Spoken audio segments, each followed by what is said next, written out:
We can start now. We want to transform some variables. But I don't have data that is not normally distributed. But we can still use height and weight, although they are normally distributed. So that's why you are here. Please, you write it down. You can convert a variable that is not normal to normal by transformation. The first one is log transformation. And then the second one is used by square root. What it means is that you transform all the cases there, all the data in that variable to logarithm, log 10, or square root. So, and then you perform the normal test. Okay. Exam score for female was not normal. Okay, what we do is that let's transform the exam score to normal. Although I know it's normal, but let's use exam score. Then what we do is, I want you to perform it. Go to transform. Go to transform data, compute new variables. It will bring out, okay, the last is, okay, L, okay. Are we there? Compute new variables. It will bring out, okay, me, I don't want to do it because I don't want to have extra, okay, exam score is what? Is H, so that I'll be aware. No, you see, transform, compute variable. Have you seen it, something like this? Then let's use capital L. L, yes, L for lamb. Is equals to log. Okay, in order for you to see the log there, click arithmetic there.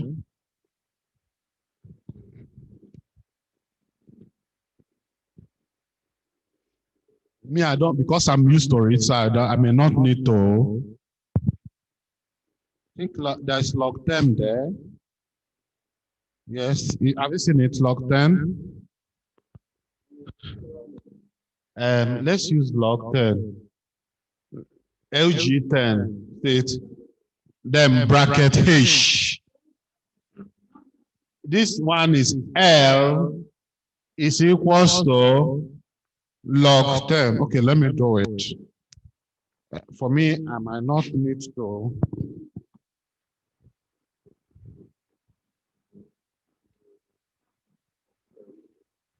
This is what? L. So want to transform that variable and then test that variable. Log 10. Then what exam score is H. Then you click OK. So B, I won't remove that question mark. Okay. You see it here? You see H. Have you seen what I'm doing? Close. L is equals to log 10 H. Eh? Oh. You know, I said I don't want to do it because I don't want to compute new variable because this is the data I'll be using for analysis. Have you seen it? Then click 0. Click OK.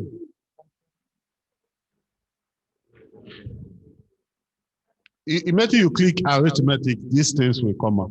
But me, I'll just put LG. I know LG 10 is log 10. You don't need to click arithmetic. We don't even need to. Why I click arithmetic is to show us there are some other mathematical functions there. But if you are used to it here, you know that it's just LG10 H.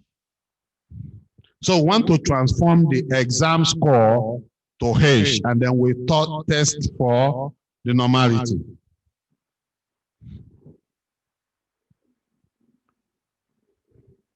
Then you click OK when you are done.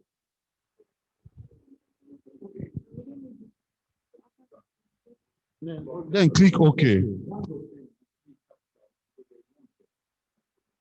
LG, and whether small or capital. Yes.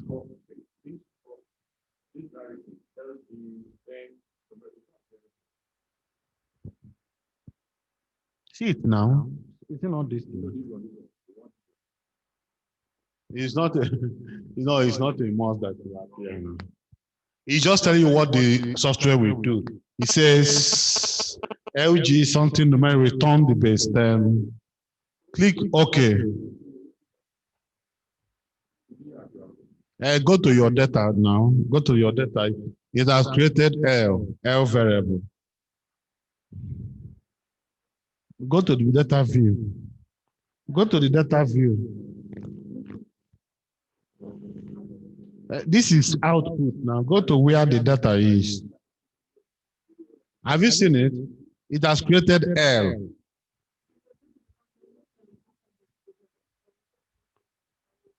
No, it computed the logarithm of each of the exam score. Yes, I just wanted it to follow the arithmetic. That's why I say L. So I just want it to be logical. Have you seen it? Okay. Okay, what we do is let's test for normality for L. Let's test normality for L. For those coming here, we compute a new variable. But what we are looking at is the normal transformation. That is, there is a way you can transform your variable to be normal. So you have log transformation, you have square root transformation.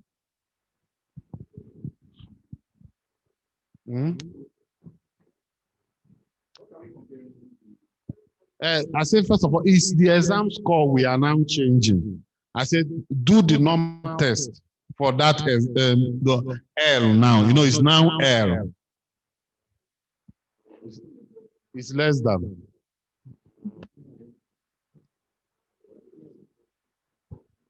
Yes, ma'am. Yes, ma'am.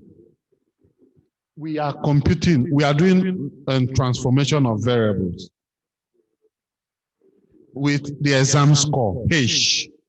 You now compute L, the capital L. So click here, arithmetic. It will bring log 10. Log 10 bracket H. So it will be L is equals to log 10 bracket H bracket closes. It will compute new variable. L, capital L, is equals to here. From here now, you look for log 10 here. No, immediately you click log 10 here, it will appear here. So look for it there. It's supposed to, no. You see it. Then remove the question mark, put H, bracket, closes. You want to transform that variable. Yes, to compute new variable L. L for lamb or land.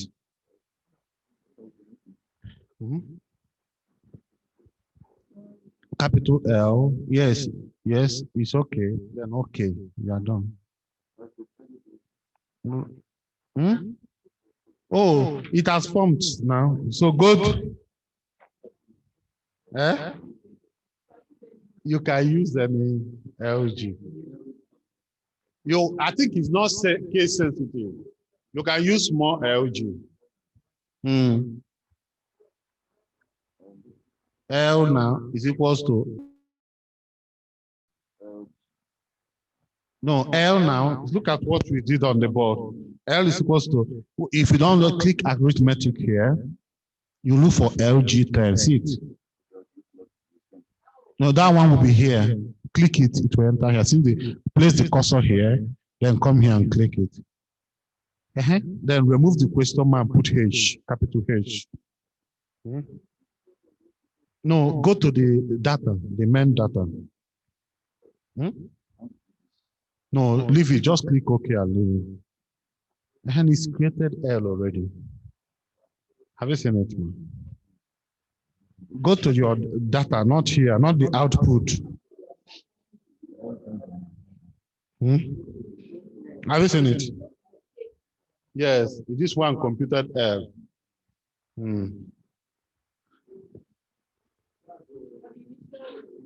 It was normal.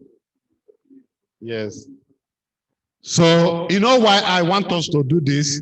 Because I've never used transformation before. So if the data is not normal, it's not normal. If it's normal, it's normal.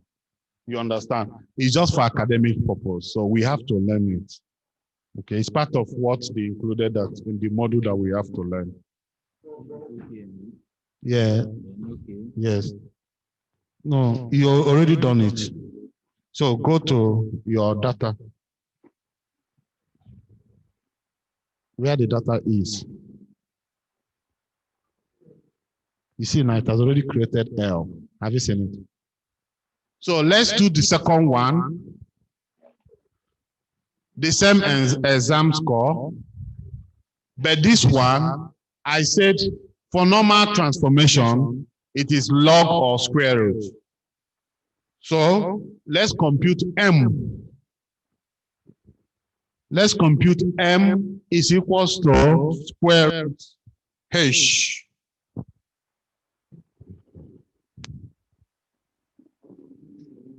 Yes, a new variable.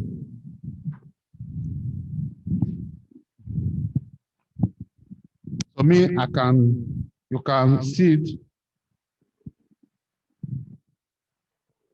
Yeah, wait, I'm coming. Square root what? H.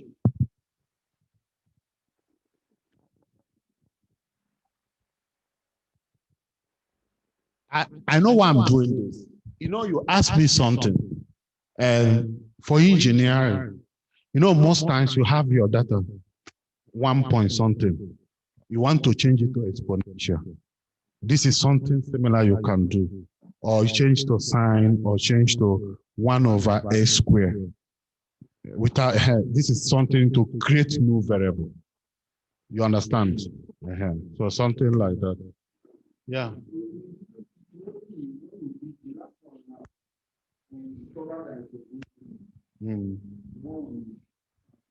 Yes. That means maybe the transformation are reversed. Yes. So maybe if we have data that is not normal, I can reverse it to normal. Okay. Yes. Because the one I worked in the last night, it didn't affect it. It was normal. When we do the transformation, it still remains normal. So it's different cases. And you know, this is academic work. Okay. So it's added knowledge for us to know that normal distribution can be transformed. So now I'm learning now that the transformation can reverse the normality. You know, before I was thinking it's one way. But with this example we did now, the data was normal, and after transformation, it become not normal. So some of them can. Where we use such things are in time series, when you want to force the data to be not normal. So for the L, we computed now. Let's do it the same. That L now, and let's classify it based on gender. You know, before the exam score was not, the female was not normal distributed. So the same thing now, you go to descriptive explore the dependent variable, you insert L first. That is the one that involves log. Then for the factor, you insert gender. So let's see whether the female now will be still in. For the dependent list, it's the same, the first one, L, the first data we transform. Then the factor list, gender. Please, let's do it.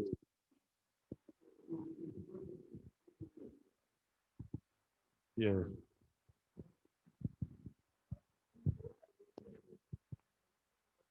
Yes. You check the normative plots. I want us to know whether what really happened. Okay. You see now, it has transformed it to normal. Although, so this is very fun. This is how I learn. I play along with data.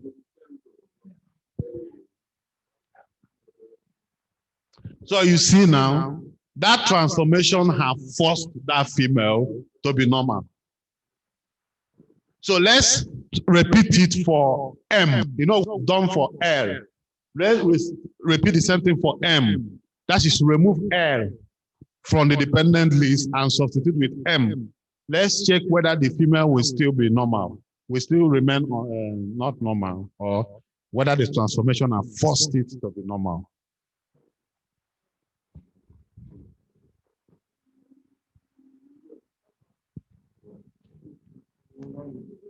Is it normal now? Yes. So that is the transformation. What the transformation does is to work. Because you know what some people do is that they will force the data to be normal. Then after the analysis, they will convert it back to the original values. And you explain. You explain. Yes. You come back, yes. You have to explain. All process must be explained. Must. And that's what I'm saying. You know, you remember what I said? You said I said that this is academic practice. This is what we have to learn. You understand? So no knowledge is a waste. So we are aware now that your data, you can force it to be normal. And then you understand. So, and you explain it that this is what I did to make it to be normal. It's allowed.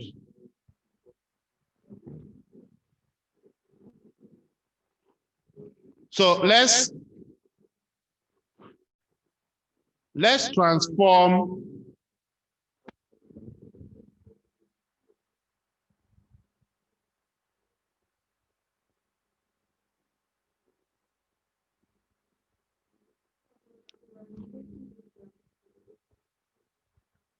yes. You can label them transformed H. That's very important. Please, I don't want to do it here because I don't want to add. This is the data I will be using for a lot of experiments. Okay, for what she meant here, for this label, you can now say, for this label, not for M.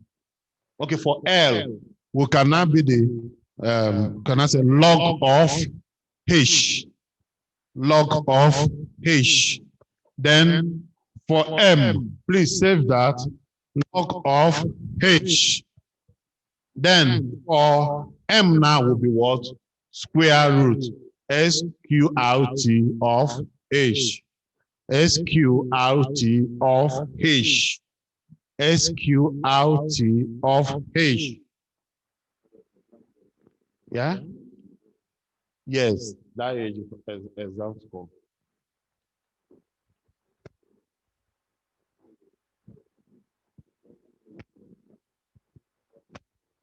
SQRT of H. The first one, log of H. Okay, let me write it down.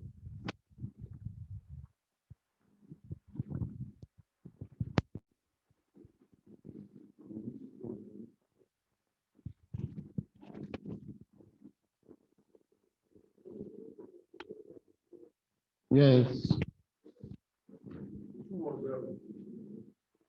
Yes, it has to be increase it to 4. You know, it change it to almost decimal. Maybe increase the decimal to 4.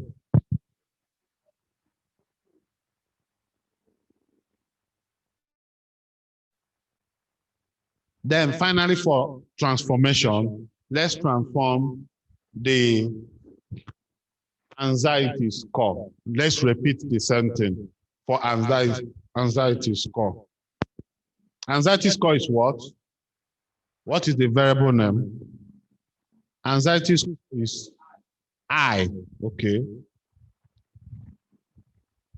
So the first one, transform compute variable. Which one would start now? N is equals to what? Log. You don't want to come here. Yes, you have to delete that one.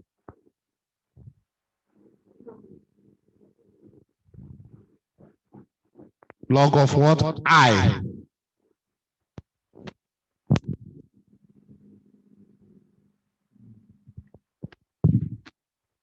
Am I sure? I don't want to do it because this data we are going to use it to do a lot of things.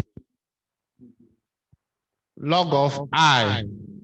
Log 10 I. Then okay. Then you can label it log of I in the log of I in the label. Log of I in the label.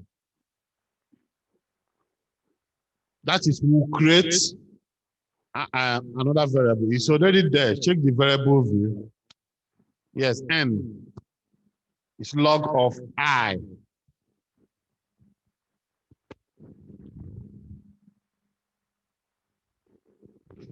And then finally, we create O. O, which is the square root of I. You come here, replace log 10 with SQRT of I. Yes, you know, there is two different, yes, the same function. Same variable, because it will give different answer. You understand? So N is for log of I, while O is the square root of I. Isn't it? So you label it appropriately.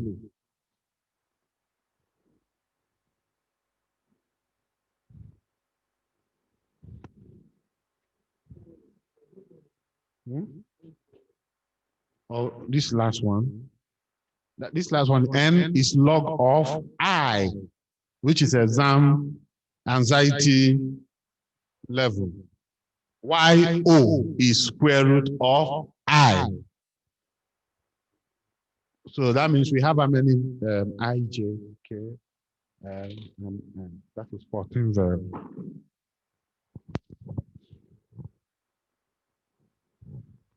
So the last variable we have there is O. Then, are we there? Have we all gotten to O? Then, please, let's check the normality of N and O. Of N and O. Check it without adding anything on the factor list. Just check it normally without adding anything on the factor list. Just check the normal test for N and O. For N and O.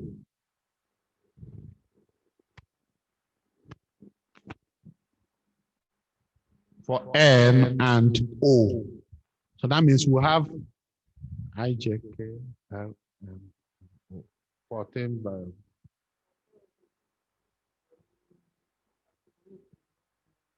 Okay. It's normal. Okay. Okay. All right. The what of O? The same thing. Okay.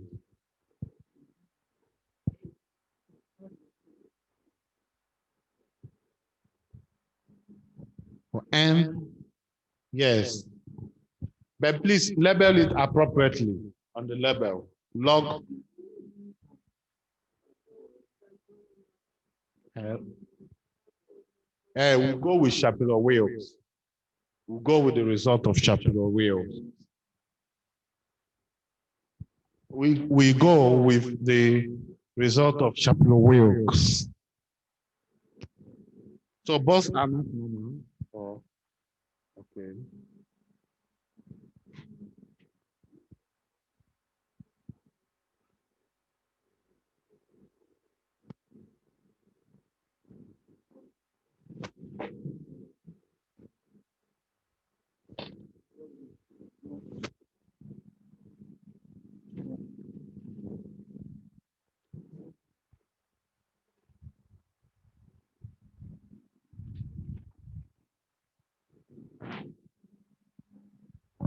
Okay.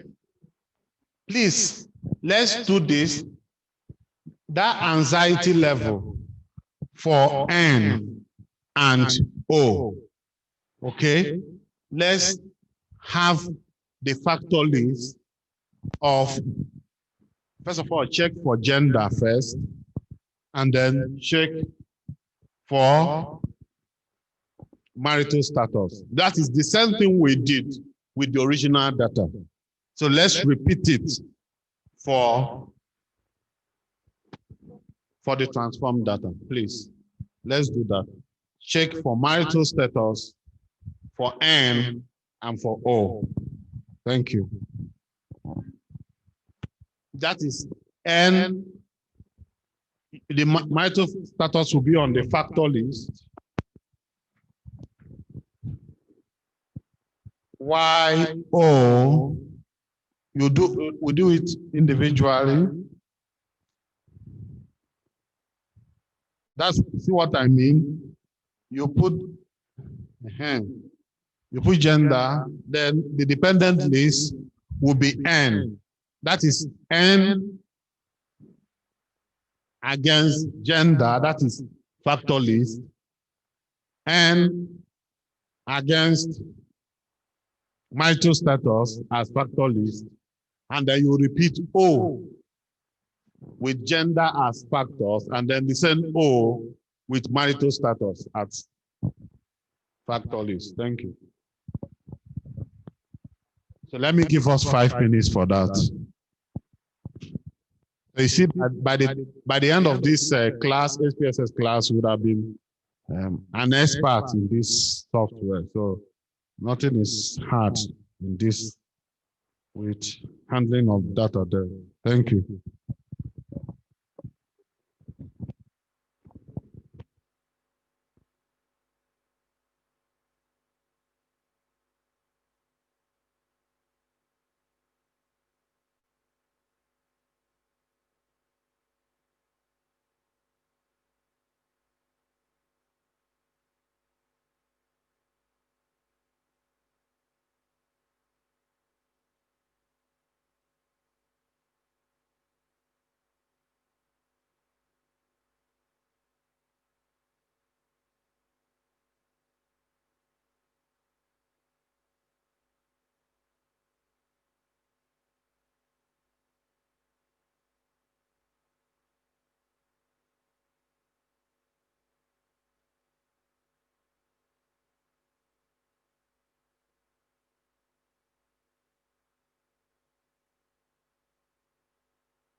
Okay, I'm back here. So let's go to the next item. We have to be a little bit faster now. So I wrote them down so that I won't miss out on anything. Detection of outliers. Detection of outliers. So sometimes, why is it important in detection of outliers or extreme values or extreme responses? But if it is Likert scale, outliers is almost non-existent because you have like 4 or 5 options to choose. But we are talking like if, especially experimental data, okay, you're supposed to be having maybe 11.1, 10.8, and suddenly the machine generated 23.2. That value is different from others. How will you see those data in those outliers in your data? So with this case, we are looking at height and weight in detection of so what it does, the computer will generate the 5 extreme value, the lowest, and then the 5 highest. So let's go to statistics, to analysis, to explore.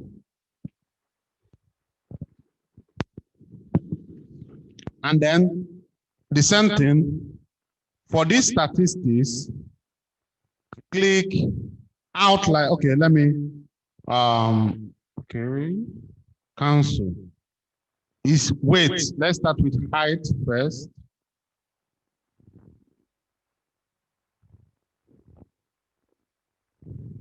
So statistics, please click on outliers only.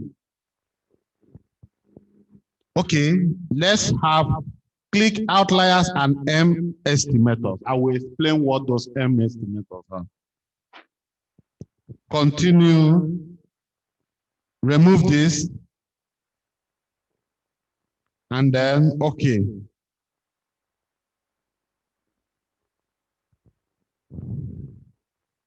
Okay, let's explain the result.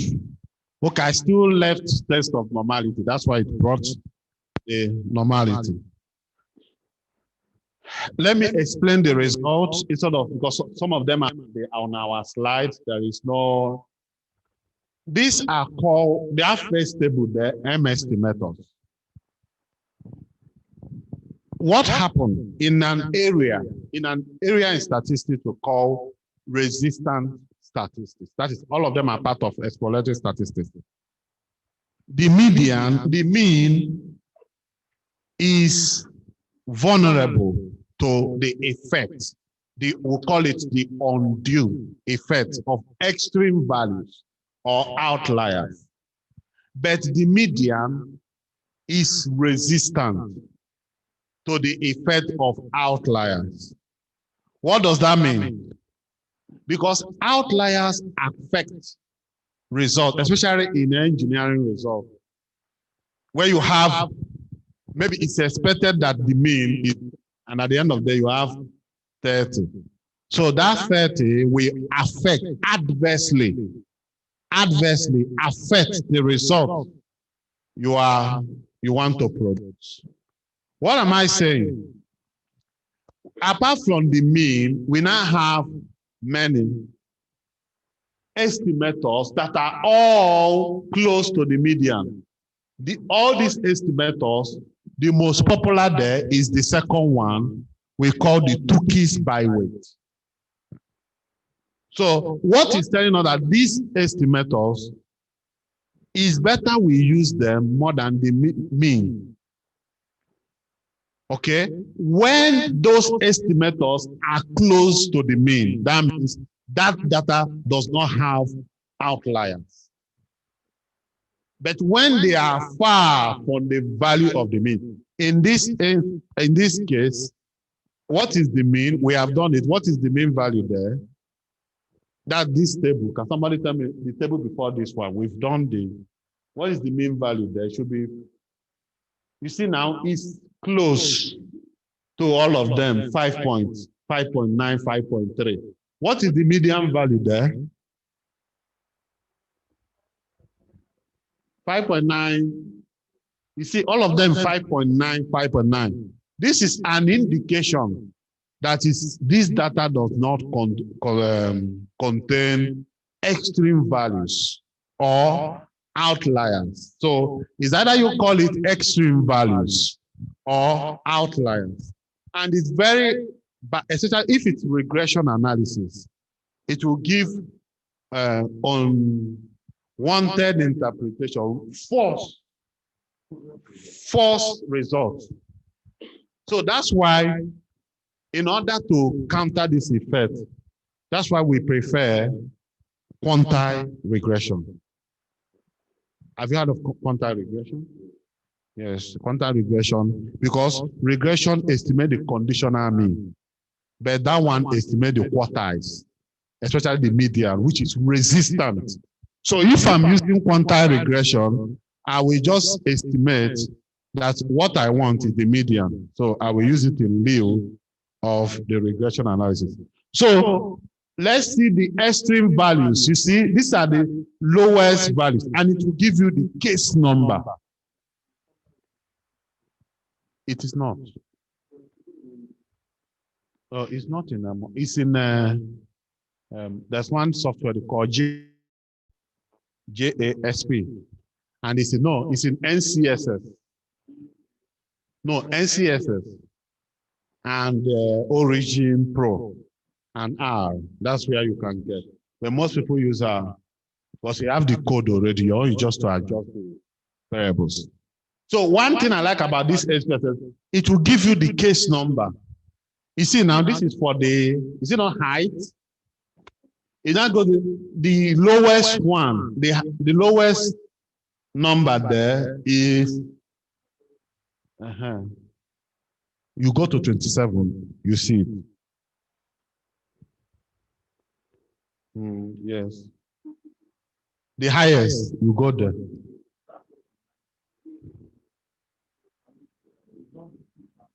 And that's why I say the data does not contain outliers, because all these M estimators are close to the mean and the median.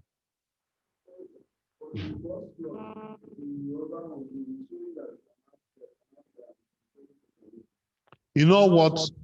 That 27 observation. Although if you look at it, 4.90, it's different, but the effect is only one. It's only one value. If you know, assuming the number here is maybe 1.9, the effect would have been pronounced.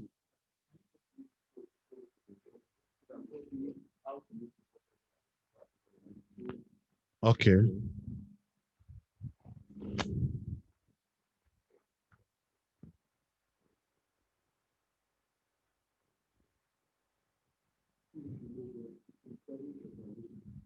You see it. Have you seen it is far from others? Okay.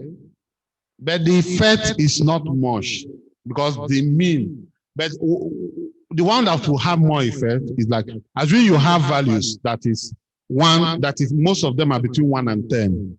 And you now have like 4 values that are 30 something, 40 something. You see, to be too obvious, the effect will affect. But this one of them will not actually, affect it much.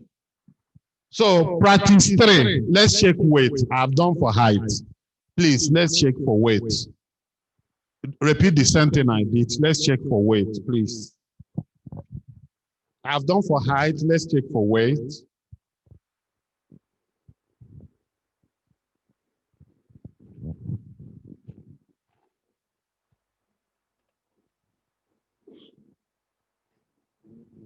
Let's check for weight to know the extreme values there. No, only the weight now.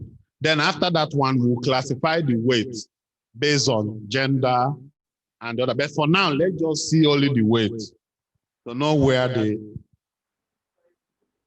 yes, the MS. Okay. Okay. Yeah, I'm interested in these that values. Mm-hmm. You see, have you seen the five lowest is 23? Yeah. You know, this can be you can use this for your student exam now. With that, you know the top five, the last five and the top five. Okay. With that last five, you can try to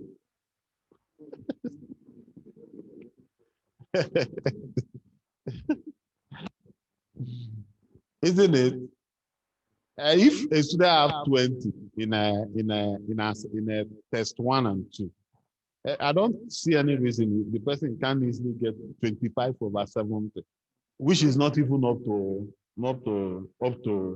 30/70 and pass, isn't it? Uh-huh. But when test 1 and 2 are 5 total, the test most likely cannot predict the exam because you know um, some people used to work harder during the exam. So maybe somebody score, I have no option. Maybe I have 10/30. The exam. Those people too that have 28/30, I will say, I want to have 8. That same person too will read to pass. You understand? Some other. But the one I don't like is somebody will have 26/30 in test, and the exam will have 20. It does no correlation then. That means you help the student. And after somebody have 26/30, and then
so let's check the height first. Height and the factor list gender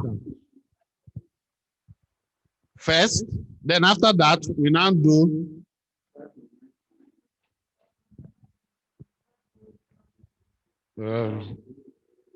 have you seen so by that, who do you think that have higher height?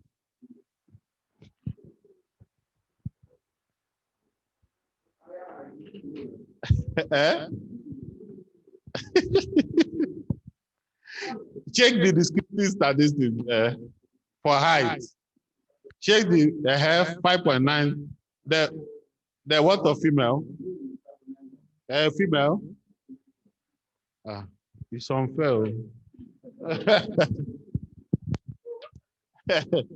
So it's supposed to be male is supposed to be taller.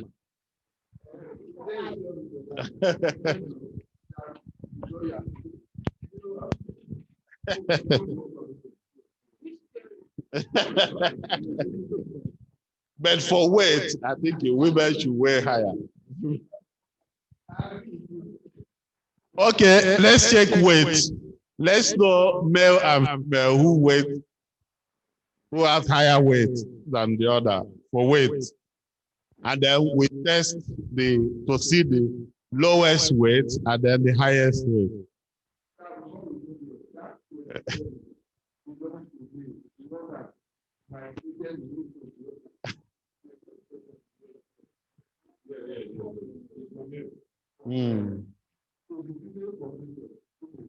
What of the male? No, I want the descriptive statistic to know the male or female, which one have higher weight. Yes. No.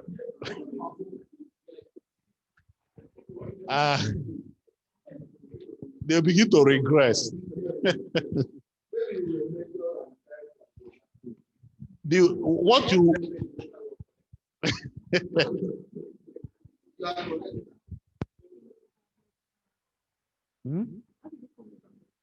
I said for you said descriptive, no, explore. You now the weight will be on the factor. The weight will be on the dependent list, while the gender will be on the factor list. Okay. So we are good to go here. Okay, let me check what we have left.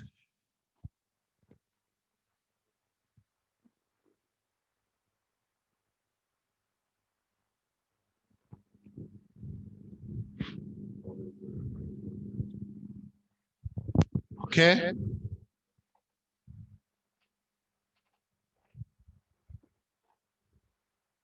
Now we go over to correlation. So we are done with the text. Before we go over, any question in what we have done so far today?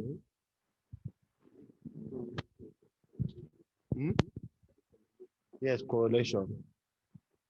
Correlation is the measure of the nature and strength of linear relationship between two variables. So we talk of nature. What do we mean by nature? Whether it's positively correlated or zero correlation or negative correlation. What we mean by strength? Strength is whether it is highly negatively correlated or highly negatively correlated. So correlation lies between -1 and 1, correlation coefficient. When it is tending towards -1, that means that is highly negatively correlated. If it's tending towards 1, that is highly positively correlated. If it is tending towards 0, that means there is no established relationship between them.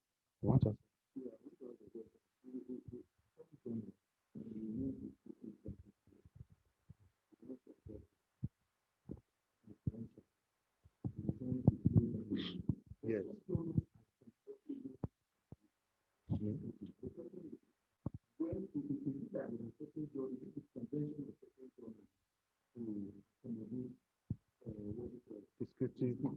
And okay. That's very important point because, and that's why before you send paper to any journal, you first of all check to know what that journal wants. For example, there are some journals that will prefer qualitative studies. That you conduct interview. This person is this. There are some journals that prefer quantitative research. There are some journals that are comfortable with mixed method that combine both interview and qualitative. So, in order to address that, you first of all check that journal, check the recent papers they published there. If you find out that it appears that is qualitative the one or is descriptive statistics, then you go with descriptive statistics. No, because most of the things they do, they will not reflect on their aims and scope. So the best thing is to check their recent papers and see the trend, what they want, okay, how they want the data to be presented, the analyzed data, how they want you to discuss. In short, there are some journals that will want you to discuss similar papers published by them as your result. Maybe I'm working on people that have intellectual disability. And that journal is Journal of Intellectual Disability. Obviously, in your discussion, they would like you to at least, discuss 4 works from that their journal. If not, the paper is good as rejected. Some of those journals have vehicle. They believe that maybe they are the highest in that aspect. So you should at least cite them or discuss their work. If not, your guess. And also, let me say something. Most times, the reviewers. Sometimes the reviewers will ask, I've never done that. I've never suggested my paper. The reviewers will just tell you, you are advised to cite these 3 papers.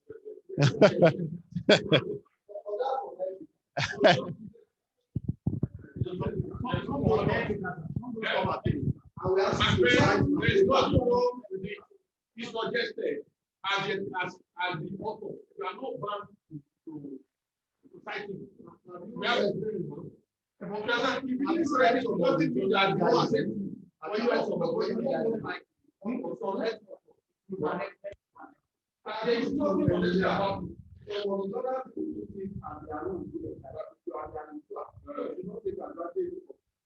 Yes. See, the reviewer that review your work makes suggestions. Say, cite so work. Reputable journal will tell you that, that the reviewer suggestion doesn't mean that you must do it.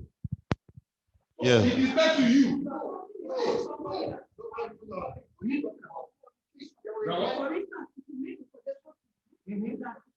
You are not bound.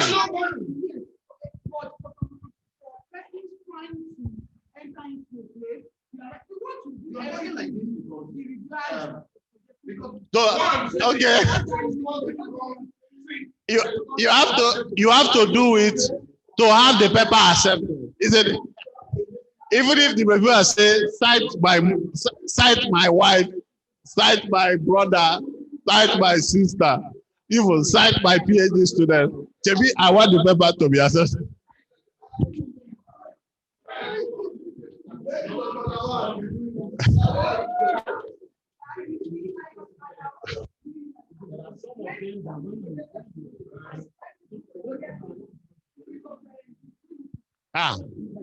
So let me give you advice. Please. Okay, please. Let me give advice.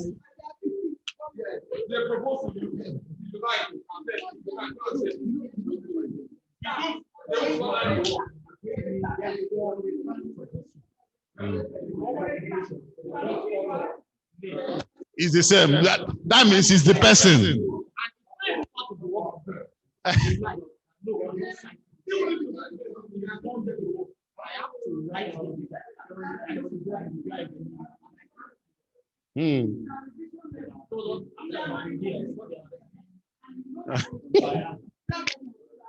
Most of them, see. You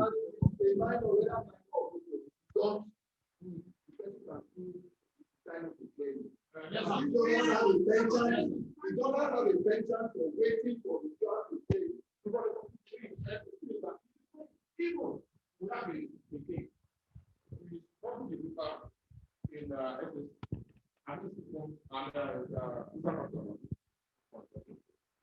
reviewer rejected the one of the reviewer rejected the paper, and one of the doctors wrote them that are published over urgent publication in this paper. That is they send the paper back to other women.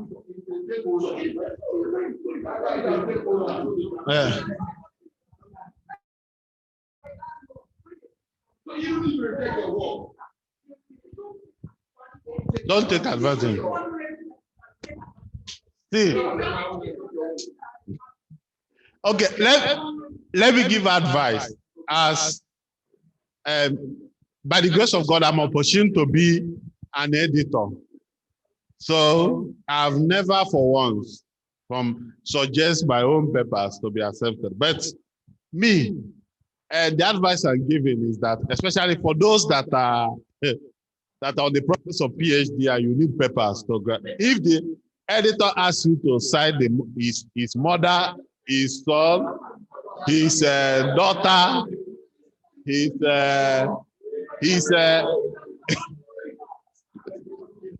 isn't it?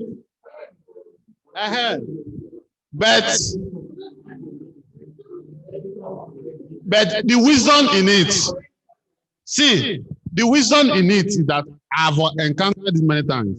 If it's suggested 3, I'll cite 2 or 1 that are related, not all. I won't cite all. I won't cite all to show him that I know what he or she is trying to do. I will cite 2 out of the 3. If it's, there was a time the man suggested 11. After looking, you can imagine 11. After looking, I find out that it's only 3 that are related. I said that 3, I didn't say that 11. The hand is wisdom. But if you are desperate, they will exploit that and then ask you to cite even their PhD student. See, let me tell us the truth. See, let me tell us the truth. Most times, those top journals, it's not the Oga that is doing the review. We just call his PhD student. I have one paper from Sylvia. Help me review it. It's not them. Their own is to look at the final, because some of them are undergrad, some of them have a lot of institute, they don't have the time. Most times it's those PhD students that are reviewing those papers. So it's not them. So the PhD student will say, sometimes the PhD student suggests, this is my work of my Oga. Let me just suggest for him because outside the country, don't joke with patient death. As a professor, you are supposed to have a minimum age index of 10.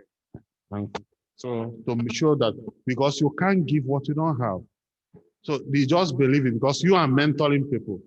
You can't have, you can't be supervising me. And then the one you are supervising have higher age index than you. It's supposed to flow. It's supposed to be a top bottom. You understand? So that's why CU like mentoring. Okay, they will just make sure that they put you under one. Even before you have your supervisor, they will give you a mentor.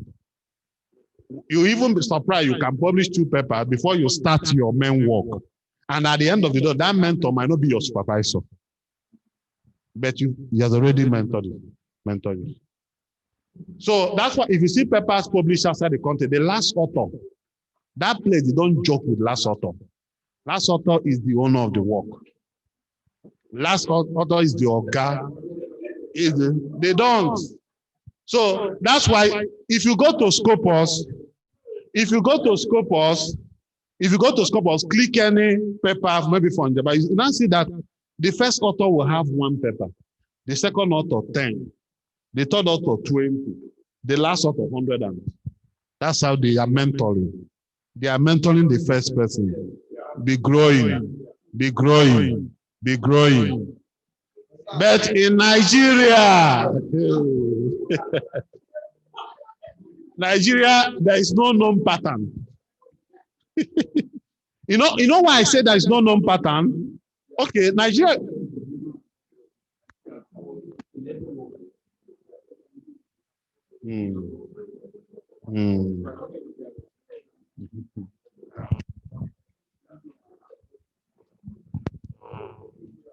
So in Nigeria, the second author is the owner of the work, the PhD supervisor.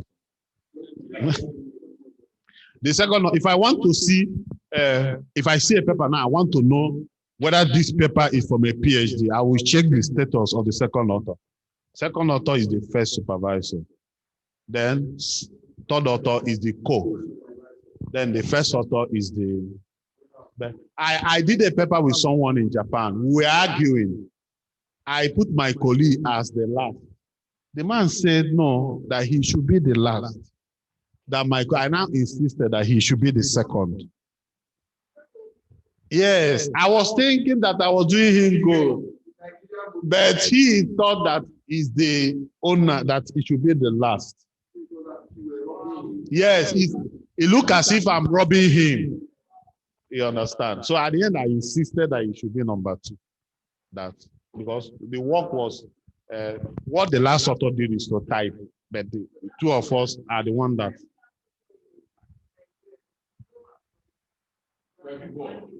Yes.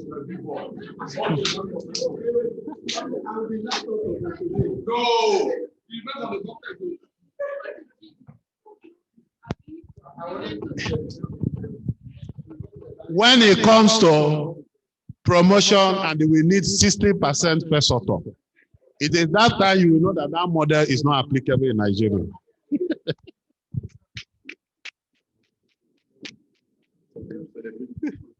Yes, yes. But for me, the most important is the corresponding author. Because it's the one that corresponds.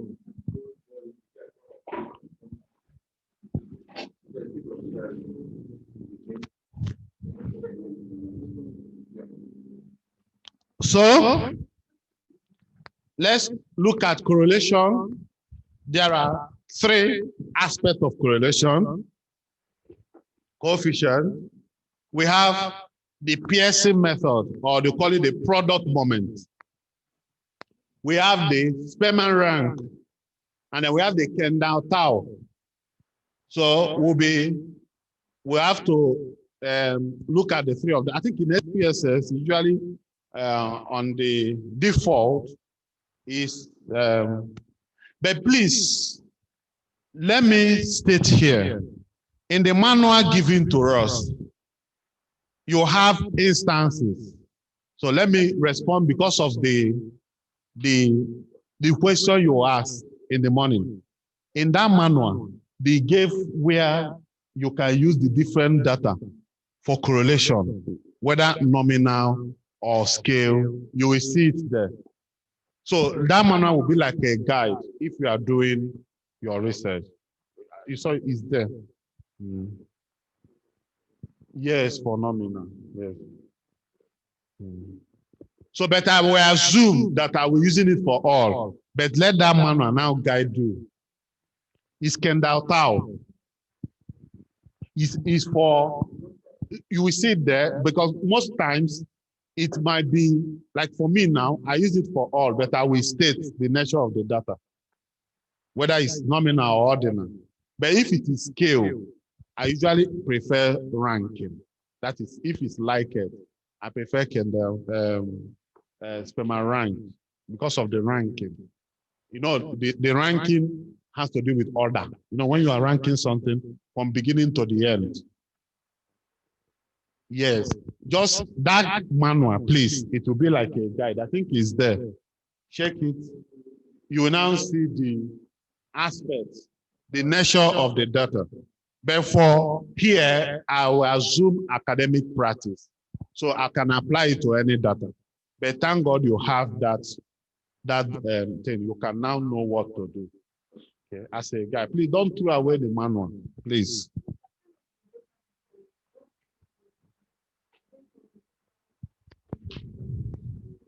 And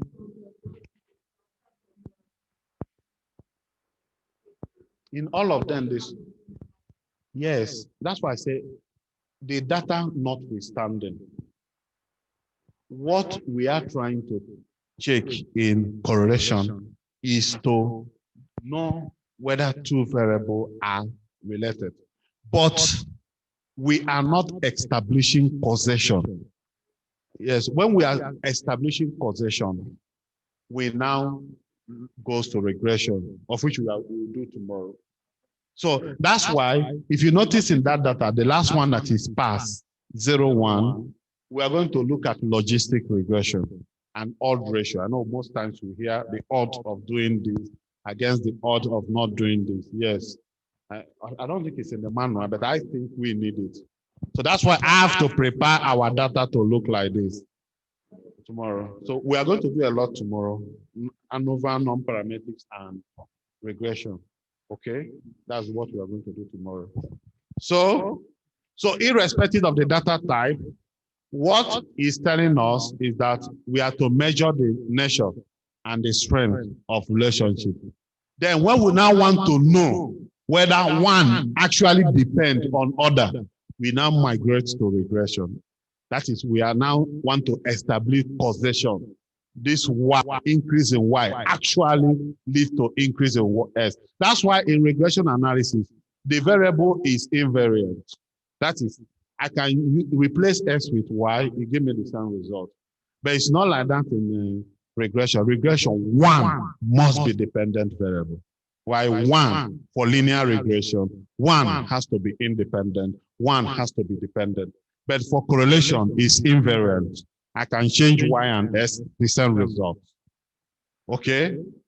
Yes, you can change Y and S, the same result. So now we are looking at height and weight. Are there relationship between them? Because correlation is needed. Like now, when the weather is hot, you see that people selling ice cream, they'll be making sales. But that does not mean that the hot weather is the thing that is causing people to buy more. When we now want to actually know the causation, is that okay? So, and in economics, I think demand and supply, demand and price, whether it is one is increasing, one is decreasing, and something similar like that. But when you want to check the causation, you now migrate to regression. So you go to analyze, to correlate, to bivariate. Then you choose weight and height, and then check the remaining three. That is check Kendall, tau, sperm and rank. Leave it as two tail. If it's not up to correct weight and height. Weight and height. Yes, correct bivariate. Then check Kendall tau, click Kendall tau, click sperm and the three.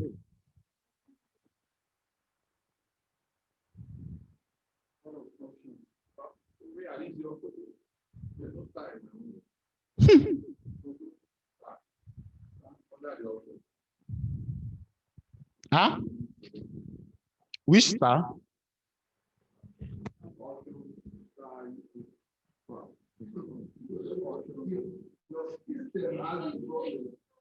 Ah.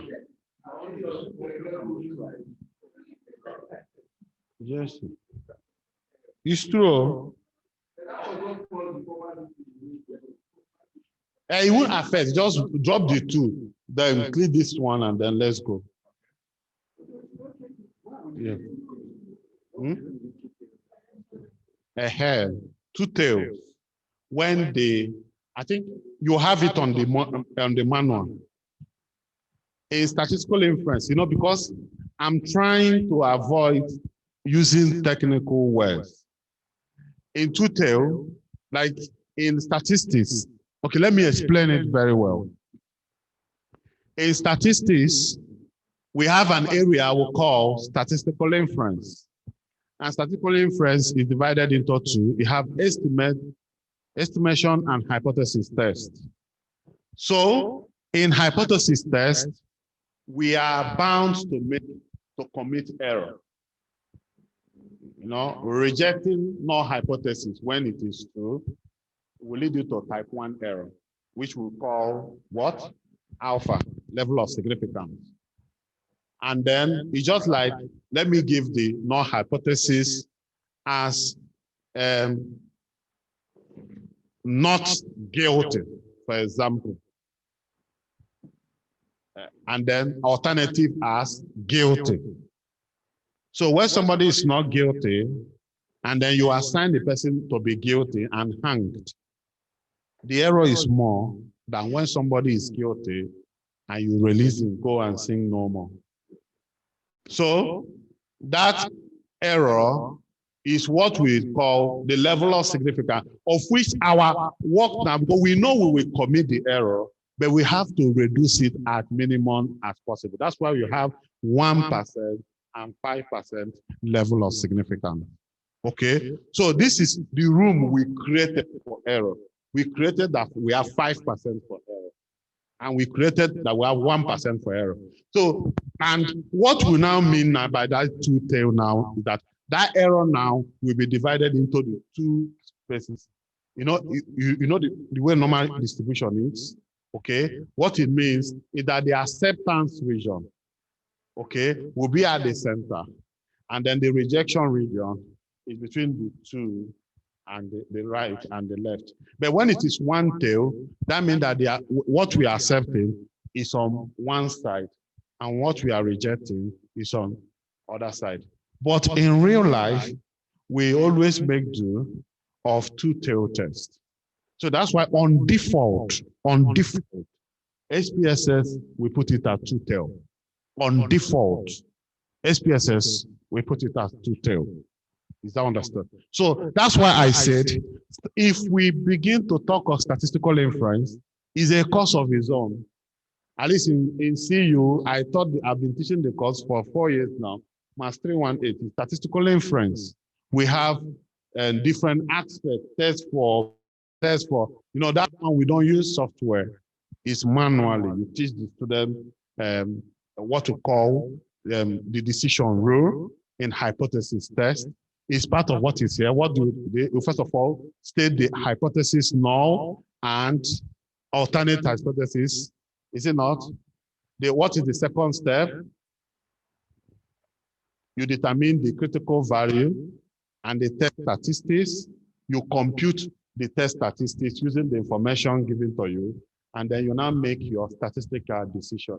So that's why I understand actually that the class here is a mixture of those that are, good and intermediate and beginner in statistics. So I have to shift over to practical and reduce the technicalities there as slow as possible so that all of us can flow in this sense. So it's on the manual.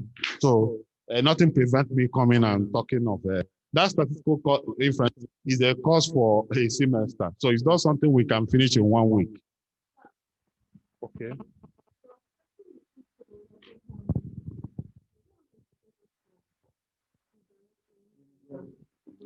It has effects. It has effects. It has effects because what we mean by the two-tail test is that we have, like in statistics, like if I'm teaching students, is the two-tail test is the case of not equals to. You understand? Then if it is one test, it is either greater than or less than. So it's the case of not equals to. You can give them mu is equals to 4, mu not equals to 4. Is understand? But in the case of mu is equals to 4, and then mu less than or greater than 4. Is that understood? Yeah. Okay.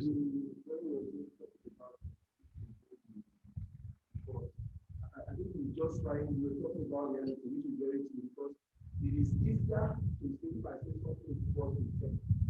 It's easier to say it's not equal to. Or it's what? Or greater than. When you just face one direction, greater than that one. What if it is now less than? What will happen? Error is bigger. So it's either it's good, it's either something is related or not related. Is that okay? So our null hypothesis is that weight and height are related. And our null hypothesis is that our alternatives is that they are not correlated. So let's check. So click OK when we are done. What is the result?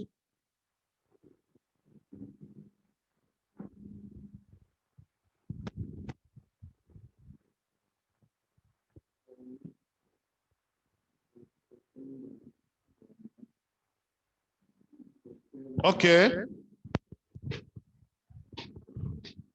Okay, you look at the, please, Look forward.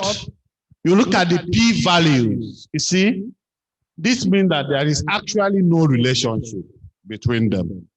No relationship. No definite pattern of relationship between weight and height.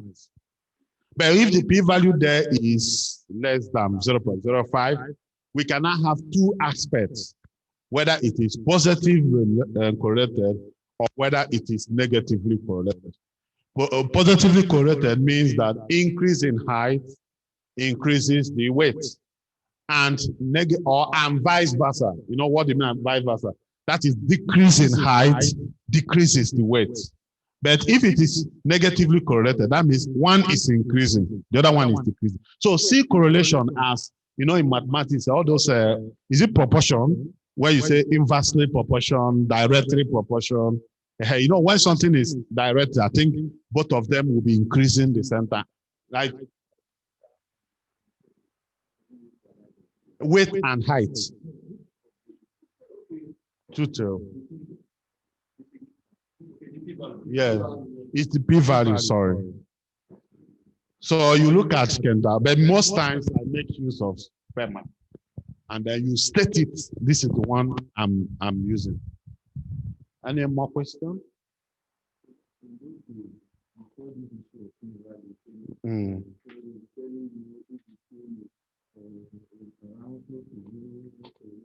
Okay. Yeah, that's how we teach students, because we don't calculate p-value for students. Well, intermediate correlated.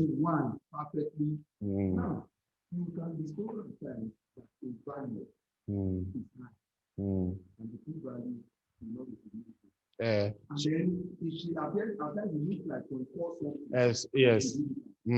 What happened then is, especially in scale, that is Likert scale, you can see correlation of 0.1, of which you know is weak positively, but it will be significant. I see it. I noticed that it usually happens in Likert scale. It's a significant, but you can state that it is weakly positively correlated, but significant. Okay, although despite the weakness, it is still significant, because we can't throw away the p-value. The p-value determines the acceptance or rejection of the hypothesis. Okay. Yeah.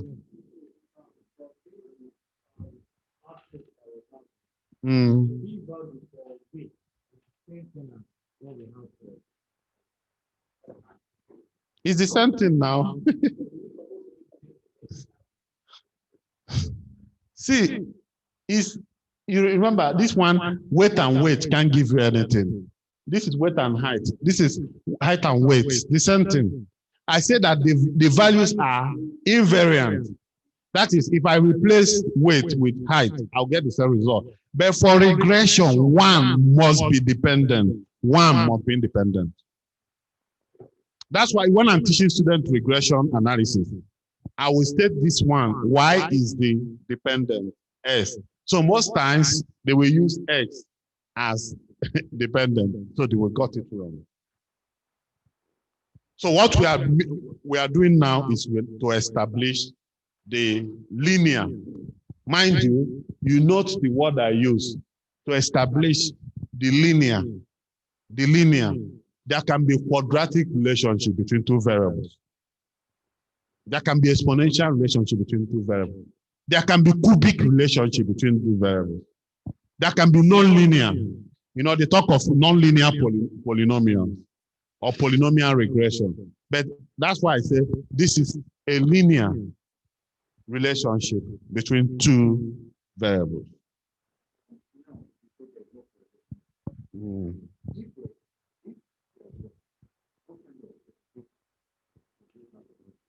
If there is, maybe here we can have, okay, let's check to know if, okay, check exam score and anxiety level. Exam score and anxiety level. I think I'm expecting a negative correlation between exam score and anxiety level. Exam score and anxiety level.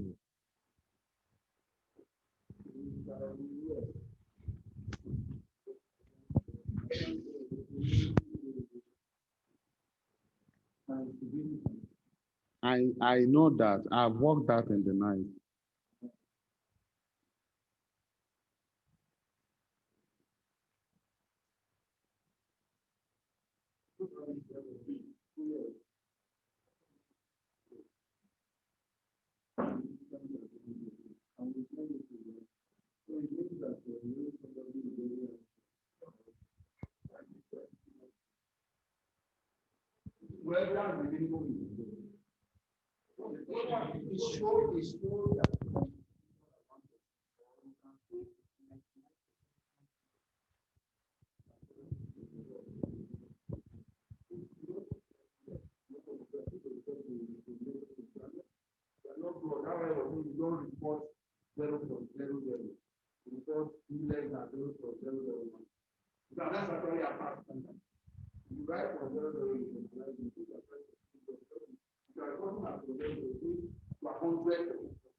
Okay, that's good. Let's double click that 0.00. Double click that 0.00. That P value, what do you have? Eh? What? Okay, no. Double click here. Double click here. 0.00. Not the double click that 0.0. 0.000 what?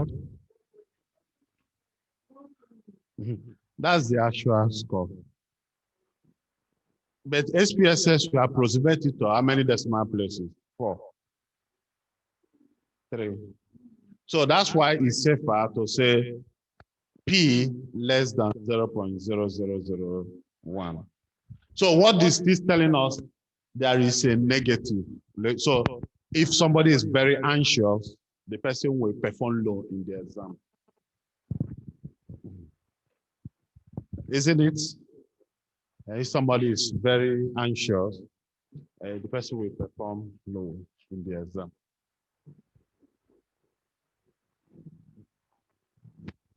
Okay, so.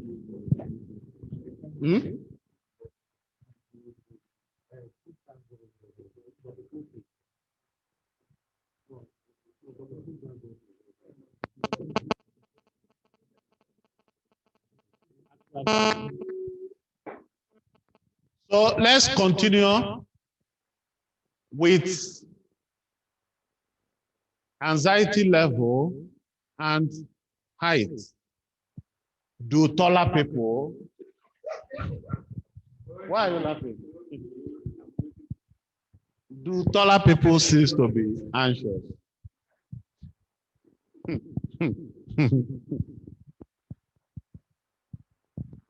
Let's check the correlation between anxiety level and height. So there is no negative and height. Anxiety level and height. What is it telling us?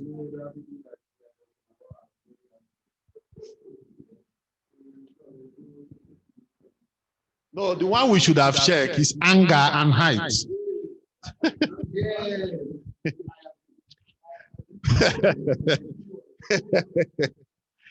Isn't it? Anger and height.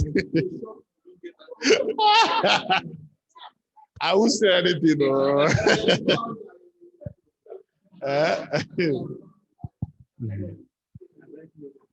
Yes, the p-value there is significant. Yes, because it's less than 0.05. It's less than, that's 0.00, means it's less than 0.05. No, I don't think you got it right. Scroll down. Are you sure it's not the, let's see the, okay, is it? Anxiety level and height. Yes, the result is okay, negative correlation. And it's significant. Can't you see negative? Minus 0.8. So can we say, are there correlation between height and anger? There is data to like this. No, we don't.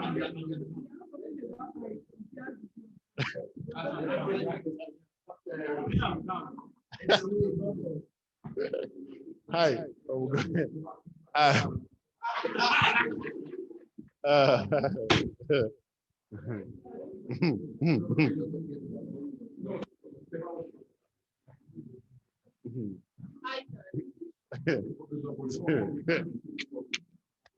No, I think let's Google. There is a questionnaire to test mood. You know, I think I have worked on. I think I've written paper on review of antepartum depression, like the stages of depression in pregnant women, whether it is the first trimester or the second trimester or the last trimester or antepartum, meaning after pregnancy. So we now find out their relationship. Where are they more? Do they have more depression? So it's then that I find out there are questionnaires that you can use to harvest that data. Obviously, there is questionnaire for anger. Since there is for aggression, there is for anxiety too, for internalizing behavior. There should be maybe Beck depression questionnaire and co. Isn't it?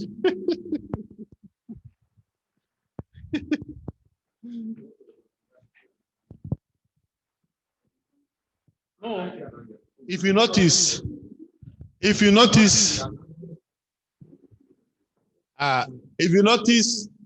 okay, let's check it. Is that I will notice the result because gender is categorical. Okay. So let's check, please, let's check that our handout. What is the best to use for categorical? Please, let's check for correlation. Is it Pearson or Kendall Tao or, because all the, which one? Let's check, yes. Huh? Okay. Okay. Okay. Okay, Kendall Tao and Sperman. Okay, Kendall Tao and Sperman. Okay, let's check gender and the gender and anxiety level. Let's use the three. Let's see what the result it will give us. Gender and anxiety level. Obviously, we'll pick the result of Sperman and then Kendall Tao. Okay.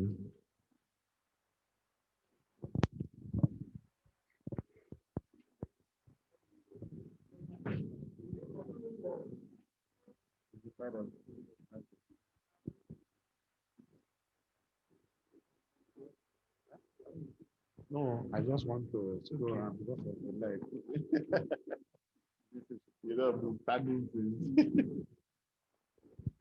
Okay, let's check gender and okay, this one might.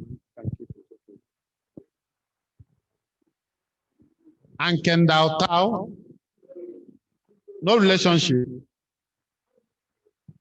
See, with this thing now, I learned a lot now.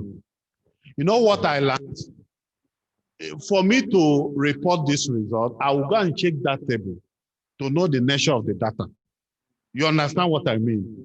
If it is not categorical, I will not, if it's categorical, I will use PSA. I will state it there that because of the data. You understand what I mean? All those things, reviewers know that, but they won't tell us. All those things, reviewers know that, but they won't tell us. So they know that what you are supposed to use is Kendall Tau, and you use piercing. The paper reject, and they won't tell you. No matter. So what result do we got for anxiety and gender?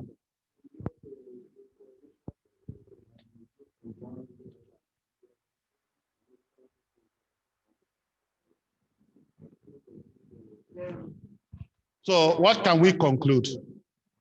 There is no relationship between anxiety, no significant relationship. Please, let's check anxiety and marital status to know whether people that are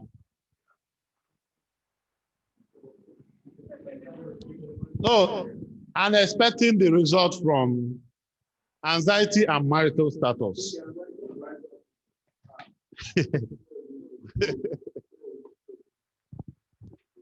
So we'll go with it because we'll go to the result with Kendall Tau and Sperman. So what's the p-value? Okay. Okay. That means there's no relationship, no significant relationship between marital status and gender. 0.134, that's the p-value. Okay, okay. Then let's check. Please, let's check categorical versus categorical. So let's check gender and insomnia. Insomnia, gender and insomnia, please. Let's check gender and insomnia.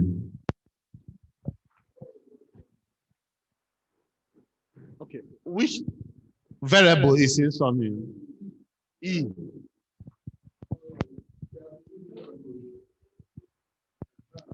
One of those things, the correlation Because of the, I said it, because they are categorical.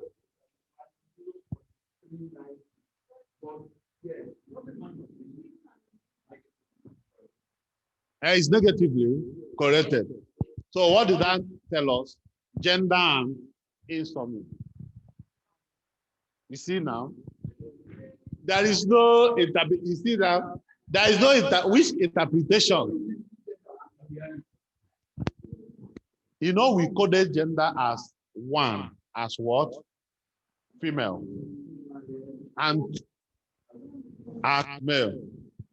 Can somebody suggest what we can do? Okay, use 0 for gender, male. Okay. You have ordered them.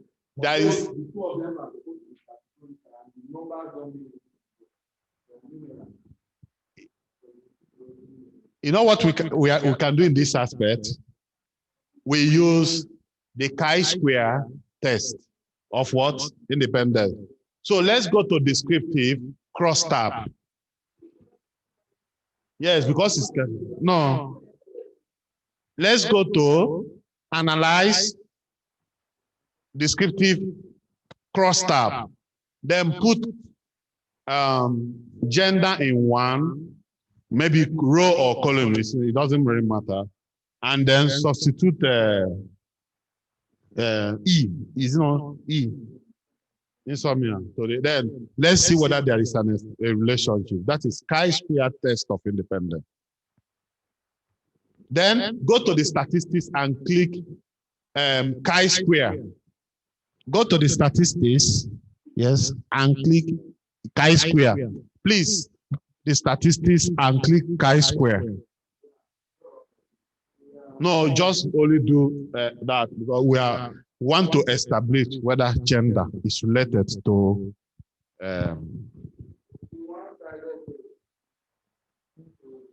so it's chi-square test to establish.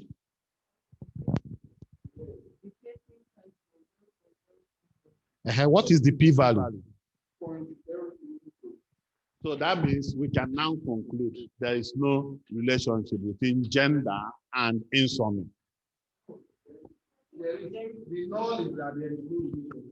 Okay, what's the p-value? That means there is a relationship between gender and.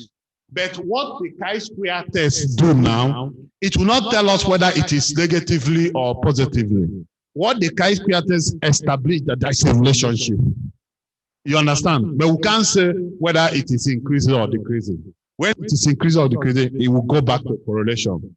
But when we want to establish relationship, we now state, obviously, there is a relationship between gender and. So let's do cross tabulation also for marital status and insomnia. Marital status and insomnia. Oh, cross tab. Yes, cross tab. This one is cross tab.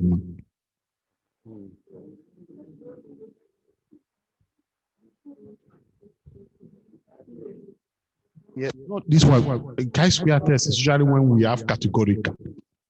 You know, this one is 1021. Okay, but correlation is when we usually have continuous data, continuous variables like that height and weight are typical example of correlation. Okay. Yes, male and something we use chi-square test of independence.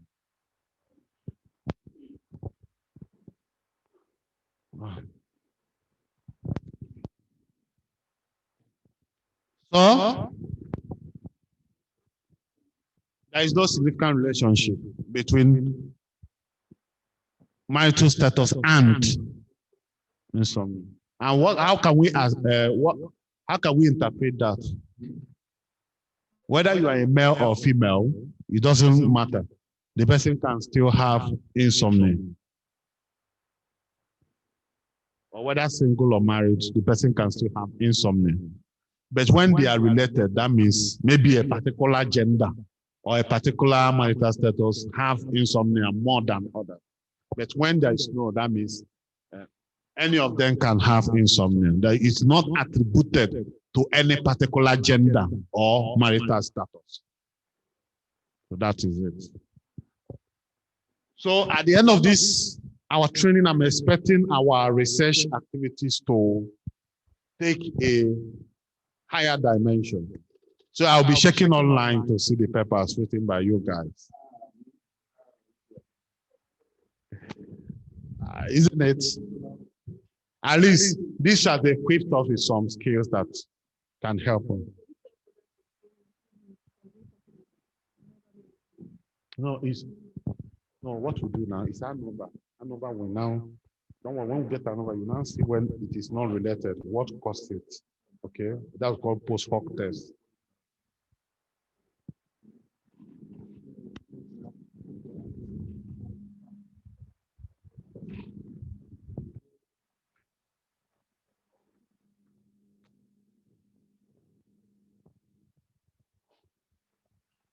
So let's work on one sample t-test. So we are gradually learned a lot today. So that I won't bother us much. You know, science said that you can't hold people's attention more than some specific time.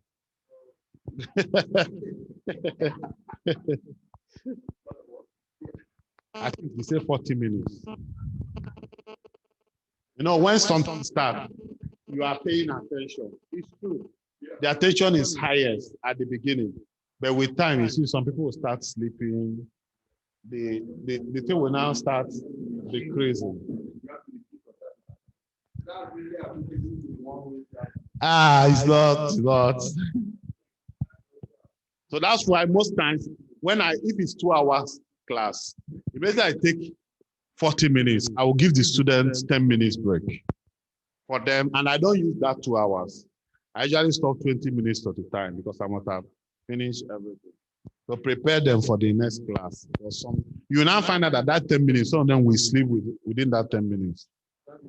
Sleep to show you that the brain is, you can be looking like this, but the brain is sleeping. Ah!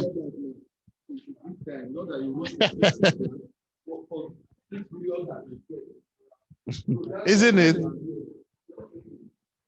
No, it's difficult to hold people's attention for 3 hours. For somebody who stay here, be looking at you.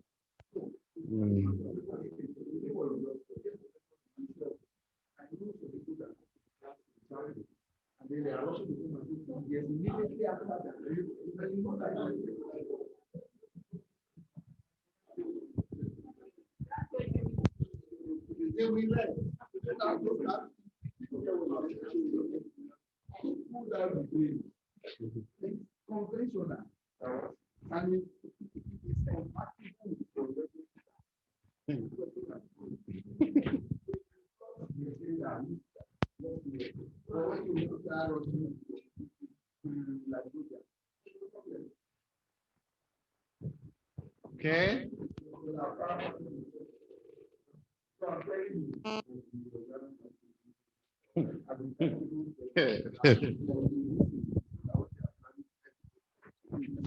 There is break now. For covenant, we have break from 2 to 3.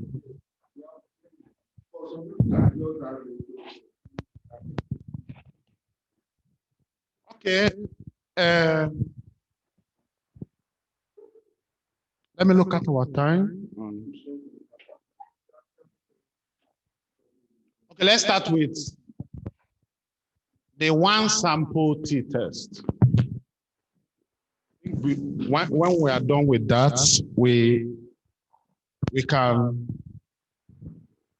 the last part of the course for today, module, we now look at 2 sample and then paired observations. So let's look at one sample t-test break. So let's go to analyze, compare means. One sample t-test. Let all of us get there. Yesterday, we just compare means. And what is this compare means trying to tell us? One sample t-test. You have a sample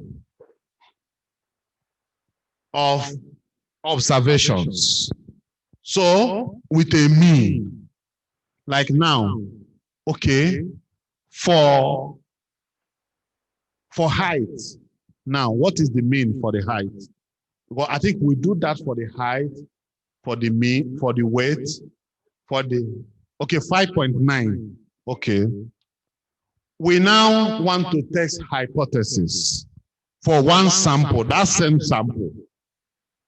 What is the probability that our observation will be equal to that mean for that one sample test? That is mu, the mean. Mu is equal to 5 point something. But sometimes I can say, what is the one sample t-test for mu equals to 1, for mu equals to 6, for mu equals to 7, for mu equals to 8. So let's do that. Let's use height. What's the one sample test? Okay. So let's move height there. And what is this test value? Because I struggled before I could understand that this is the same thing I was teaching students that I'm practicalizing. So this is where we put the value of the mean. In this time, okay, let's check. We said the mean for the height is 4.9. So we now want to test the hypothesis. What if the mean is 7? So let's put that test value as 7.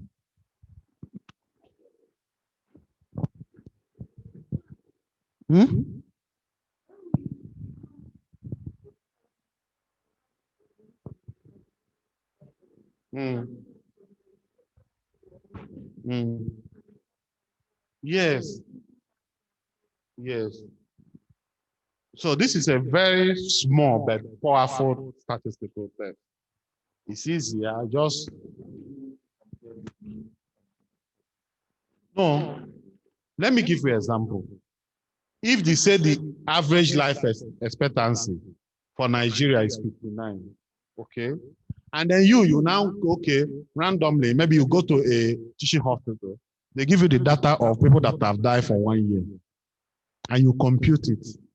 What is the probability that that means is equal to the average life expectancy? Very simple. So that average life expectancy is what you will put here, irrespective of your own mean. Maybe your own mean is like 52, but this is the average life expectancy, 54. What is the probability? Then you now begin to, play with the data, 52, 50, 51, and then you report your result. So, can somebody click OK? So let's see the result.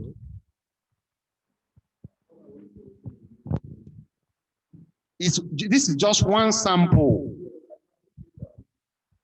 for height, and then the test value 7.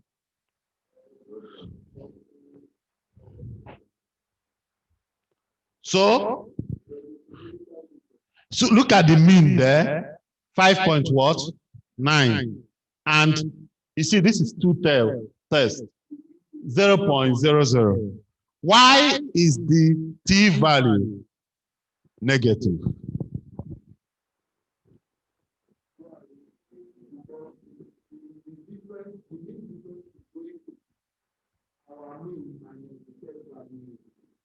Which is 5.9 minus 7.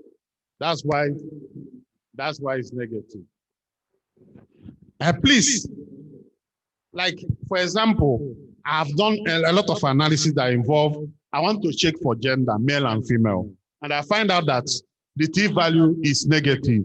That means the value of male, I will indicate it as a footnote in the table.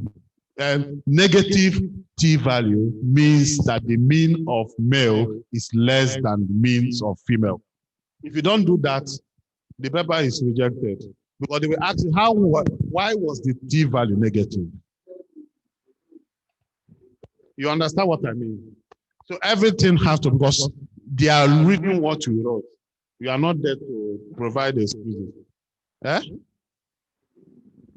The t is the value, but what is this telling us is this is 0.00, meaning that what can we conclude? I want to know. What is the meaning of that 0.00?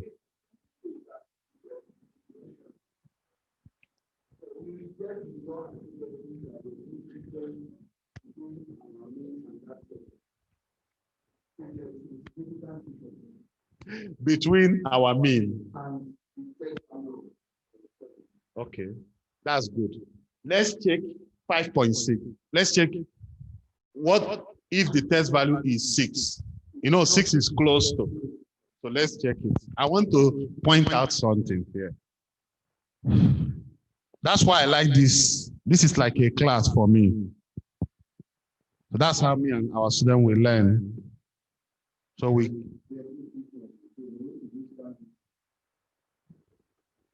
let's use 6.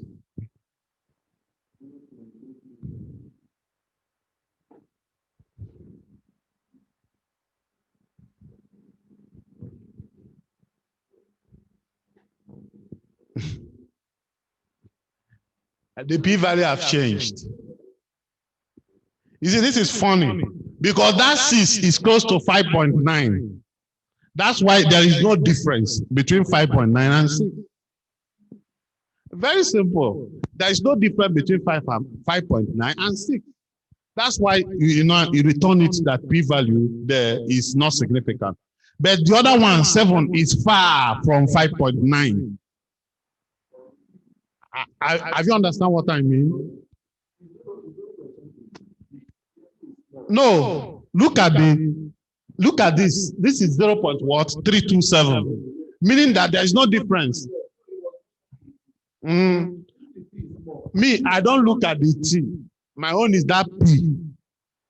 You know, the mean is 5.9 and I show 7. So it now showed me that there is difference. That's why the p-value is 0. Now I know that the mean is 5.9. What is the probability that we get mean 6? Because 5.9 and 6 are almost the same thing. It now return that actually there is no difference between them. So this is very simple. So let's, you understand it now? See, okay, listen. Look at the first one here. We analyzed that data of height. The mean is what? 5.9. Then we now want to do a test and they want to specify a value. What is the probability? Are there difference between this mean and when it is 7? And it will return that the p-value is less than 0.05, meaning that there is a significant difference between that value, the mean, and 7, which is far. But when I now put 6, you know, after 5.9, you see 6. It's now returning that there is no difference. See, the p-value here, there is no difference. That is the same thing. There is no difference between 5.9 and 6. They are close together. Is that okay? So that's what so let's continue to play around with the data. So how I report it in paper is I know 5.9. Please, I know it's 5.9. So I will choose value from 4.9 to 6.9. I'll be tabling it, accepted, not accepted. You know, these are the kind of things reviewers like. That's to show you've done a thorough job. So I will do it to get the boundary where it will be rejected or where it will be accepted. I'll just present the table like that. And most times the reviewer will like the analysis. Most times it's not doing many things. It's just a table alone can summarize your whole work. I've seen paper of 2 pages. Accepted. So it's the quality, not the quantity. So for this one, let's go to weight.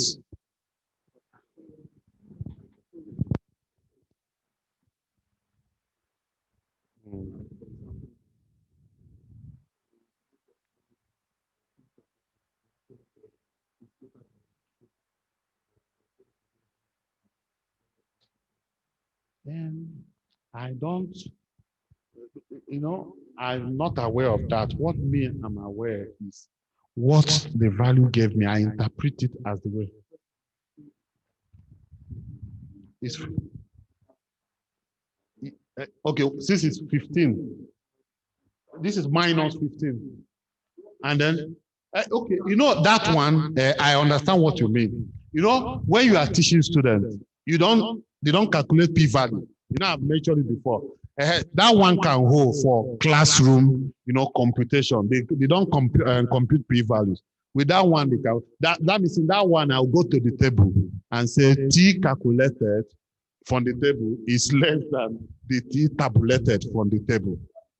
You understand what I mean? When you have a value of 2, for example, size for 12, you can't expect the result to be increasing and you have a value of 2 and make the value size of 1,000. Okay. But what we'll now be doing now is that if you give a student something like this, you solve it with SPSS and have the results. So when they solve it, you compare. But obviously, they can't compute p-value. It's only the way I teach my students, they will calculate T calculated. They will go to T-value table and then know whether it is less than accepted. So they won't compute p-value. You understand? No, I can't for undergraduate. No, you make it easier for them. So now that we have done with height, what of weight? But please, what is the mean for the weight? Because it will determine values for us to assign. We've done for height. What of weight? 6.8. Okay. No, for the weight. 60. Yes, 68. 68.1. Okay, the overall. Okay, let's find the mean for the weight, the overall weight, and then let's begin to test the hypothesis using the one sample t-test. Okay, 67.18. Okay, for weight, if it's 67.1, let's first of all test the mu is equal to 70. So repeat the same thing, go to analyze, go to compare means, one sample t-test, insert move weight there, then the test value put 70. Let's see.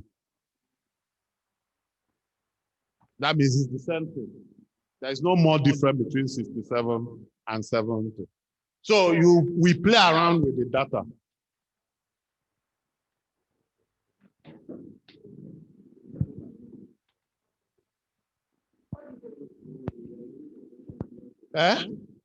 That is, you go to here, analyze, compare means, one sample t-test. This now will be what? Weight. Then here will be what? Okay, let's test for 75. It will be significant. Let's take 75. You see, that is a significant. This is there's a significant between the mean and 75. And this is very important. We have the data. We say, what happened when this is at this?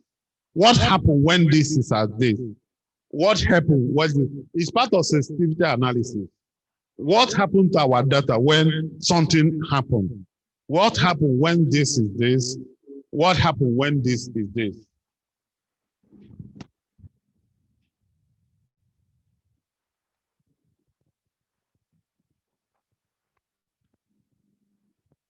So, this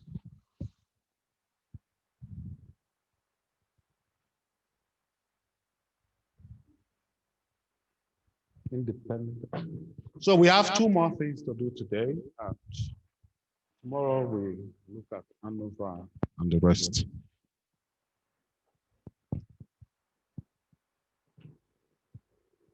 Hope you're following.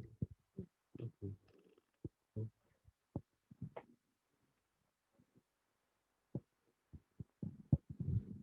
So these are the tips, the things we need for our analysis. Maybe when I think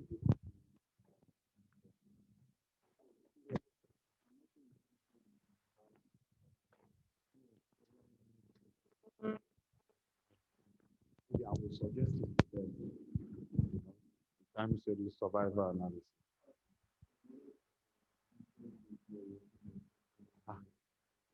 No, some people do not have to be slow to carry people along. Yeah. Okay. Okay. Have you installed it? Haze. Yes, it's Haze. I can just do one example on how to. But you have to install Haze, SPSS there. So maybe I can do to show what a mediation and moderation means.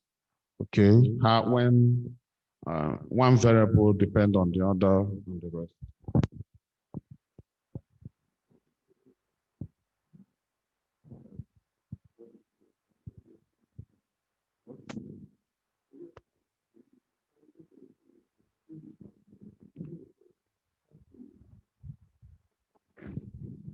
No, I won't. No, the reason why I did it's not part of harmonic. The reason why I did factor analysis The why I did factor analysis because I know this is what I will join this undergraduate student. We'll go to look for maybe 15 factors affecting something. Maybe for this is the advantages of this. We look for 15 items. This is the disadvantages of that. Look at the 15 for this test. We now use it to crack it and ask them to do, and then just use the time. That's what we do. So if you can't just see what to give them that graduate, you just design, look for some. This is the reason why 15 or 16 reason. They just use pattern analyze, and that's the end of the project. So with that, you won't have.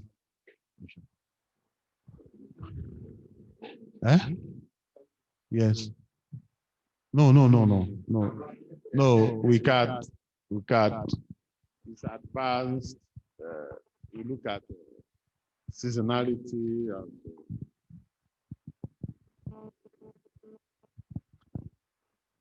So let's check exam score, please. What is the mean for the exam score? Please, can somebody help us to check the mean for the exam score?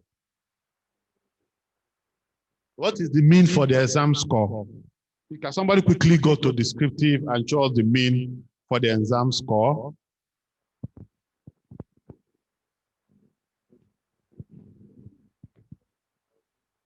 $60.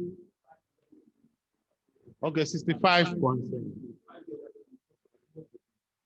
No, it's 65 point.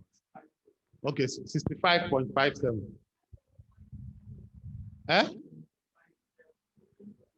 Okay, 57. Please, we do 3 hypothesis tests on exam. Please, let's go back to compare means, one sample t-test, then the test value there for exam.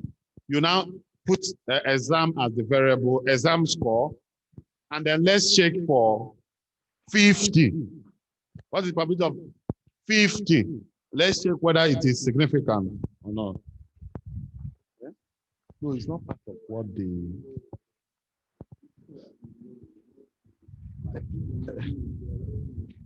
No, it's, let's finish the one on our...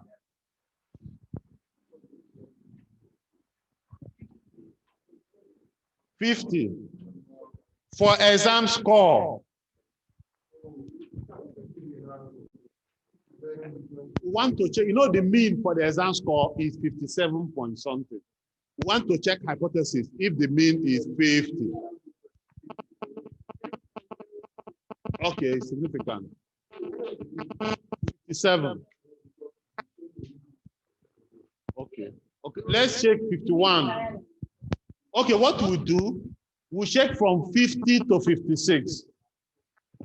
We check 50 is not, I want us to know, to reach when there is, it will be, the p-value will change to acceptance.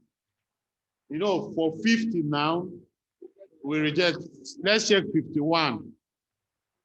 For the same exam score, let's check the test value as 51.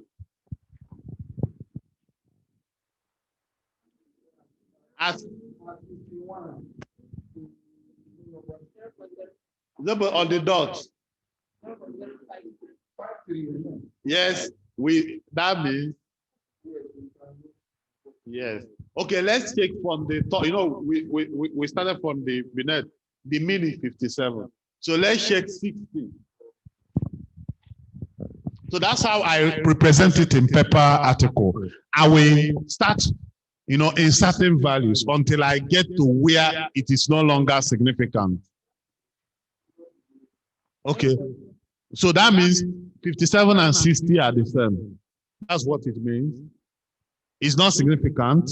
So let's check 61. Let's check 61. So that means it's the same thing. Okay, let's check 62. 60 until we get where the p-value will be less than 0.05. Let's check 62. It's decreasing. Let's check 63. Eh? For exam score, 1 point. No, something is definitely wrong. It's supposed to be 57 points. What is it for 63? So it's decreasing. So obviously to be 65. Check 65 for exam score. 0 point. Yes, that means it's at 65, isn't it? Yes, 65 and 50. Yes, 60, 57, 65. And if you check, it's not going to be that 65. It might be like 64.8 or 64.7 or 64 point something. So let's check anxiety. Anxiety level. That's the mean. What is the mean for the anxiety level?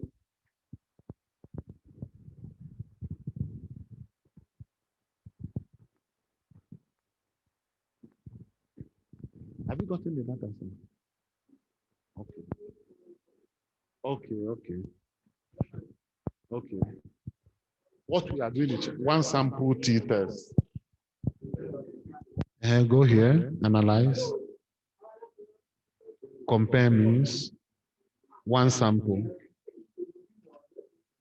Anxiety test here. Anxiety score. Then, okay, what is the mean? 28.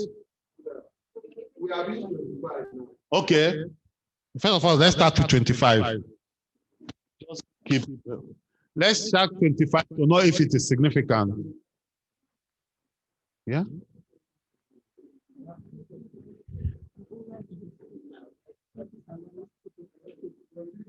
Okay. It's okay. I will tell you. I will explain later. No, anxiety score. 23. Okay. Let's check 24. Because the mean is 28. And that means it's coming closer. So 24. That means it's significant. That means it's from 25.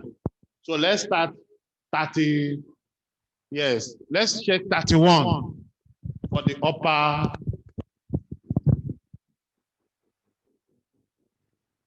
The test value, 31.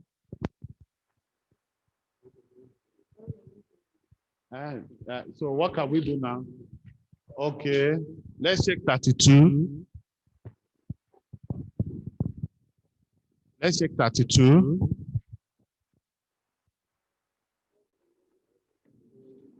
Zero 0.06. Let's check 33. Yes. So that means it's between 32 and 33. Isn't it? Yes. So if it is paper, you have to, present it. This is where it becomes significant. And this is where it is not significant. I have done something similar when I was, I worked on lotto games, UK lotto games, in that time in brief, when I checked whether the lotto games results are significant. But that one I use chi-square test of goodness of fit. And I'm doing it for different significant values. So all those things are things we can actually use for our research.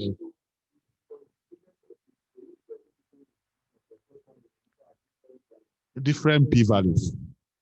I will check 0.01, 0.02, 0.03, 0.04, 0.05, 0.06, 0.10. That is 90th to 99% descent data. So I want to know when the data is fair to advise people not to play, that the lotto game is fair, So,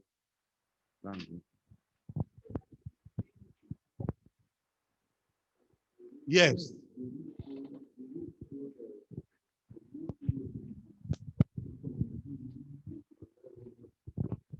And there is this research I'm doing with my undergraduate student. The lady, we are using hypergeometric distribution to model Premier Lotto, that is Babi Jebu.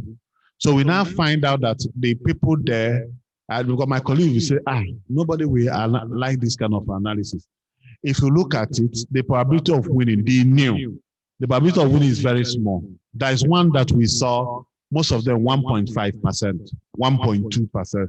You can imagine when somebody would be playing 1.5% to win.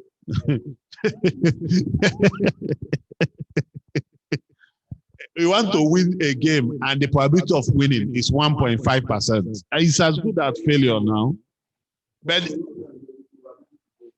they won't tell them, they will not, so that they will continue to, exploit on their ignorance and be making money. So how will I play a game knowing fully well that the probability of winning is small? It doesn't make sense now.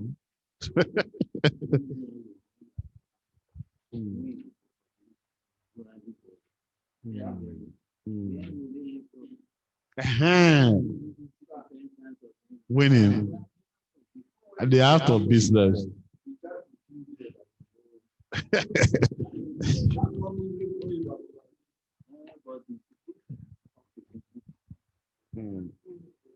Anyway, the only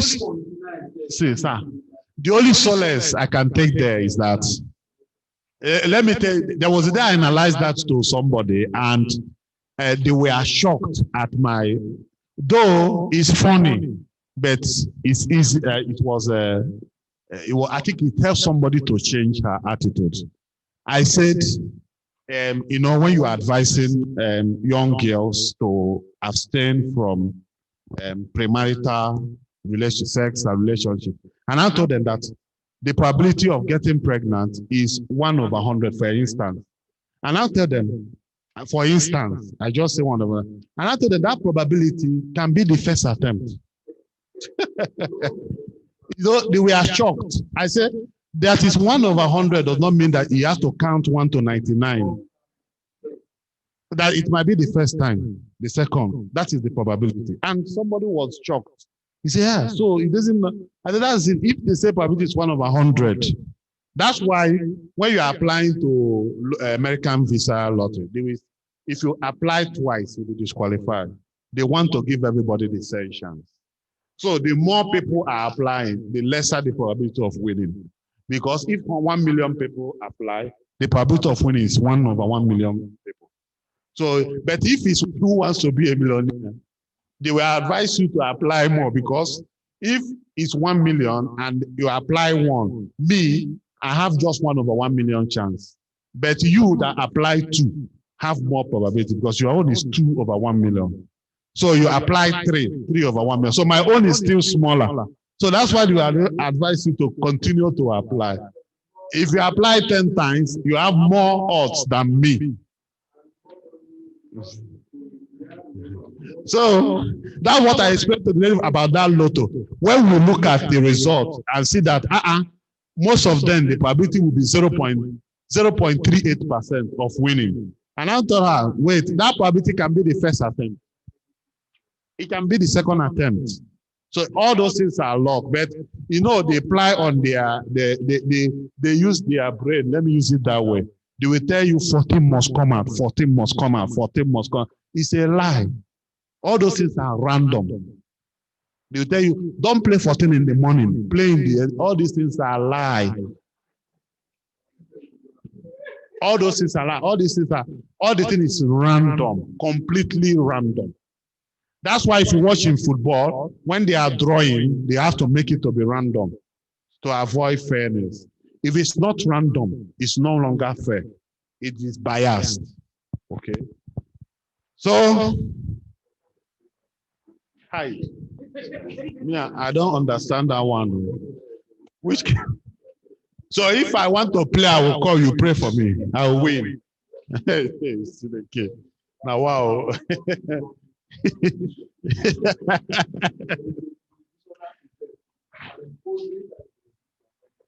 No, if you write that in paper, rejected. I mean it. You don't write spiritual song like somebody wrote paper. It's not scientific.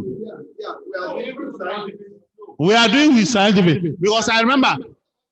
No, my friend wrote paper, and the first thing he said, since the creation of man, this problem have existed. And I said, guy, if you submit this rejection, he now say change it to since the existence of man, not creation of man.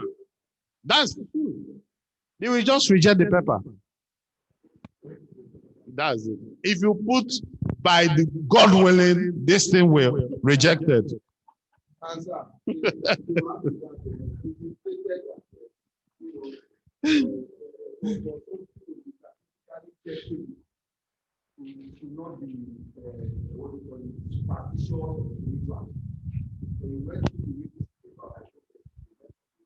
Unless you are in philosophy or maybe metaphysics, those ones can. But if it's our own, you are writing and say, believing God this way.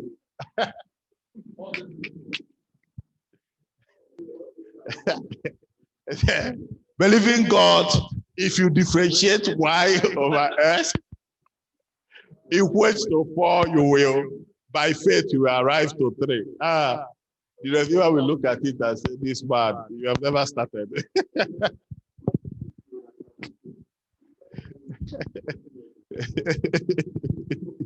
So we have to create an equidistance between your faith and your research. Yes.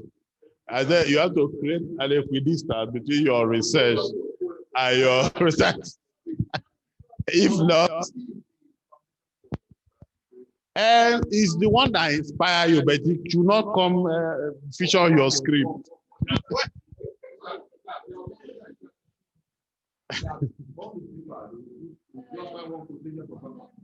Under, I've not heard of this before. It might be, no, it might be predatory journals.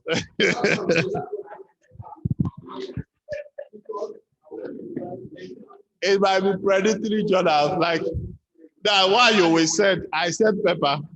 Before I go to the toilet, come back, I see acceptor with invoice, with my name, everything, under 1 hour. So it might be that kind of journal. It is well.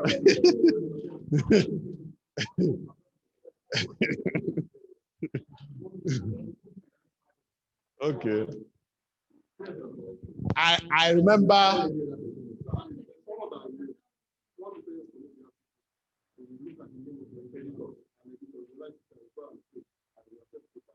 No, that happens maybe. They report. See, let me give him or the person the journal to send his paper. If he like, do anything, as long as it's not thorough job, it will not be. There is no substitute for hard work.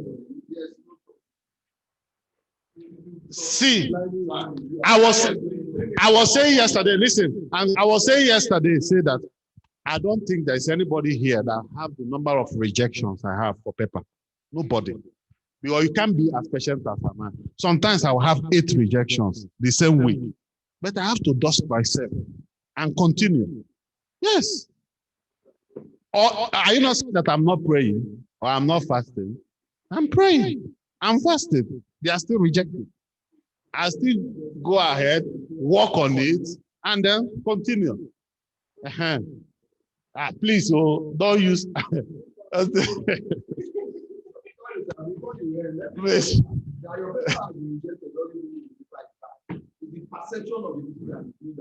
That's why I say I have to go back and maybe pray more and work more on it for be accepted. Yes.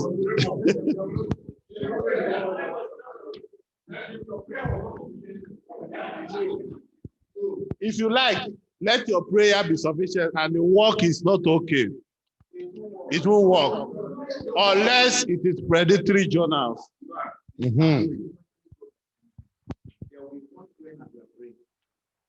you just become aware that what you are doing. Let you go back.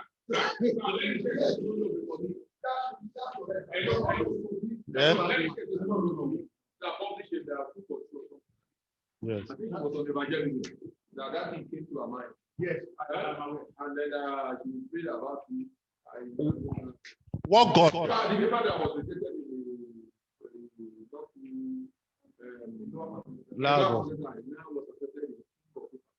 let me tell you something.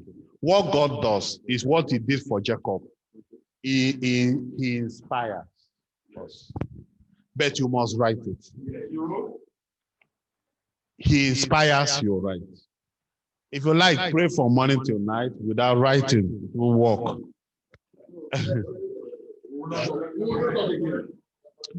There is a spirit in man, the inspiration. So God inspires. You will write it down.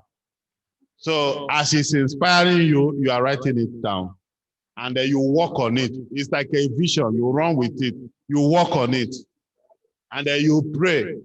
You know what to do for reviewers?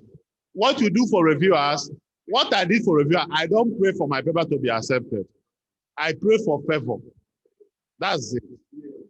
It's not favor. You know, most of the reviewers, like I have one funny incident. There's a journal they call Learned Publishing. That is Willie. When I submitted 2 papers there, rejected. One of my co-authors, which is a Japanese, told me, forget Paper Smart, because the name of the man is Paper Smart. He's biased. You can imagine. He knows that those papers will not be accepted. He said that Paper Smart, which is the editor, that he's biased. You understand? He's the author, a Japanese, telling me that forget Paper Smart. He's biased. It is then that I know. So what I do now is I will work hard and I'll pray for favor. For favor. Okay, so after writing paper, I will write scripture. Say, wow. It's well. It's well. It might be predatory journal that you can do that and they will accept. He said, God willing, this paper will be accepted. Or in God we trust. It's good. We do the prayers. Me, I pray very well. You know, I pray for favor. But that work, there is no substitute.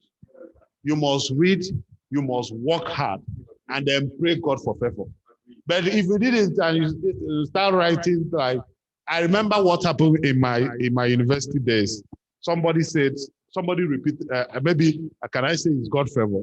So she didn't know the exam. You know, she entered there, she started writing one of her favorite Christian songs. Started writing, you know, in my first degree is Federal University of Technology, Owerri. I studied mass computer science. So the lady was like, because what they call the school is Glory Land. You know, most students there are spiritual, quite all right. So after writing, she started writing Jesus loves you, this one. And you know, in Futo, exam is usually 100, because most lecturers don't have time for test. So the lecturer now saw that, they say, oh, this rubbish. Why is this lady writing this rubbish? And I put 2 questions back. And I give it to the MSc guy to record. He now say, maybe prof is sleeping. That maybe what prof meant is 77. And that's how the lady got A, 77. So I said, okay, let someone else go and try it.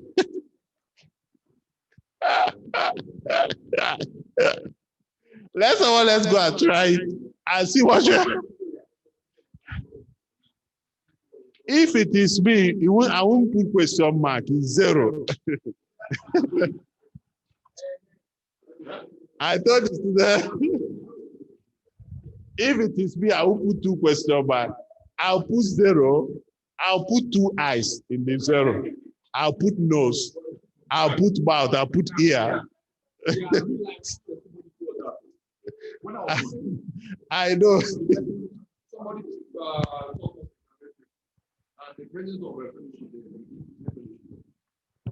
saying, you know, share with the people who are saying, please compare anything and you spoke in tongues on those people at the past. Yes.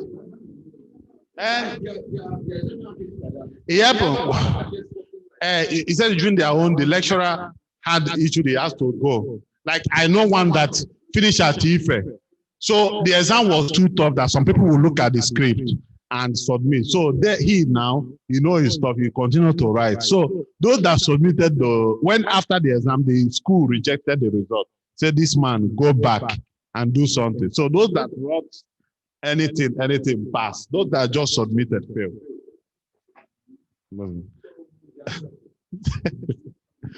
Okay, I think it's approaching 3 p.m.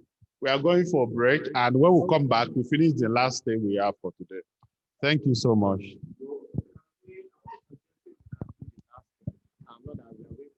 No.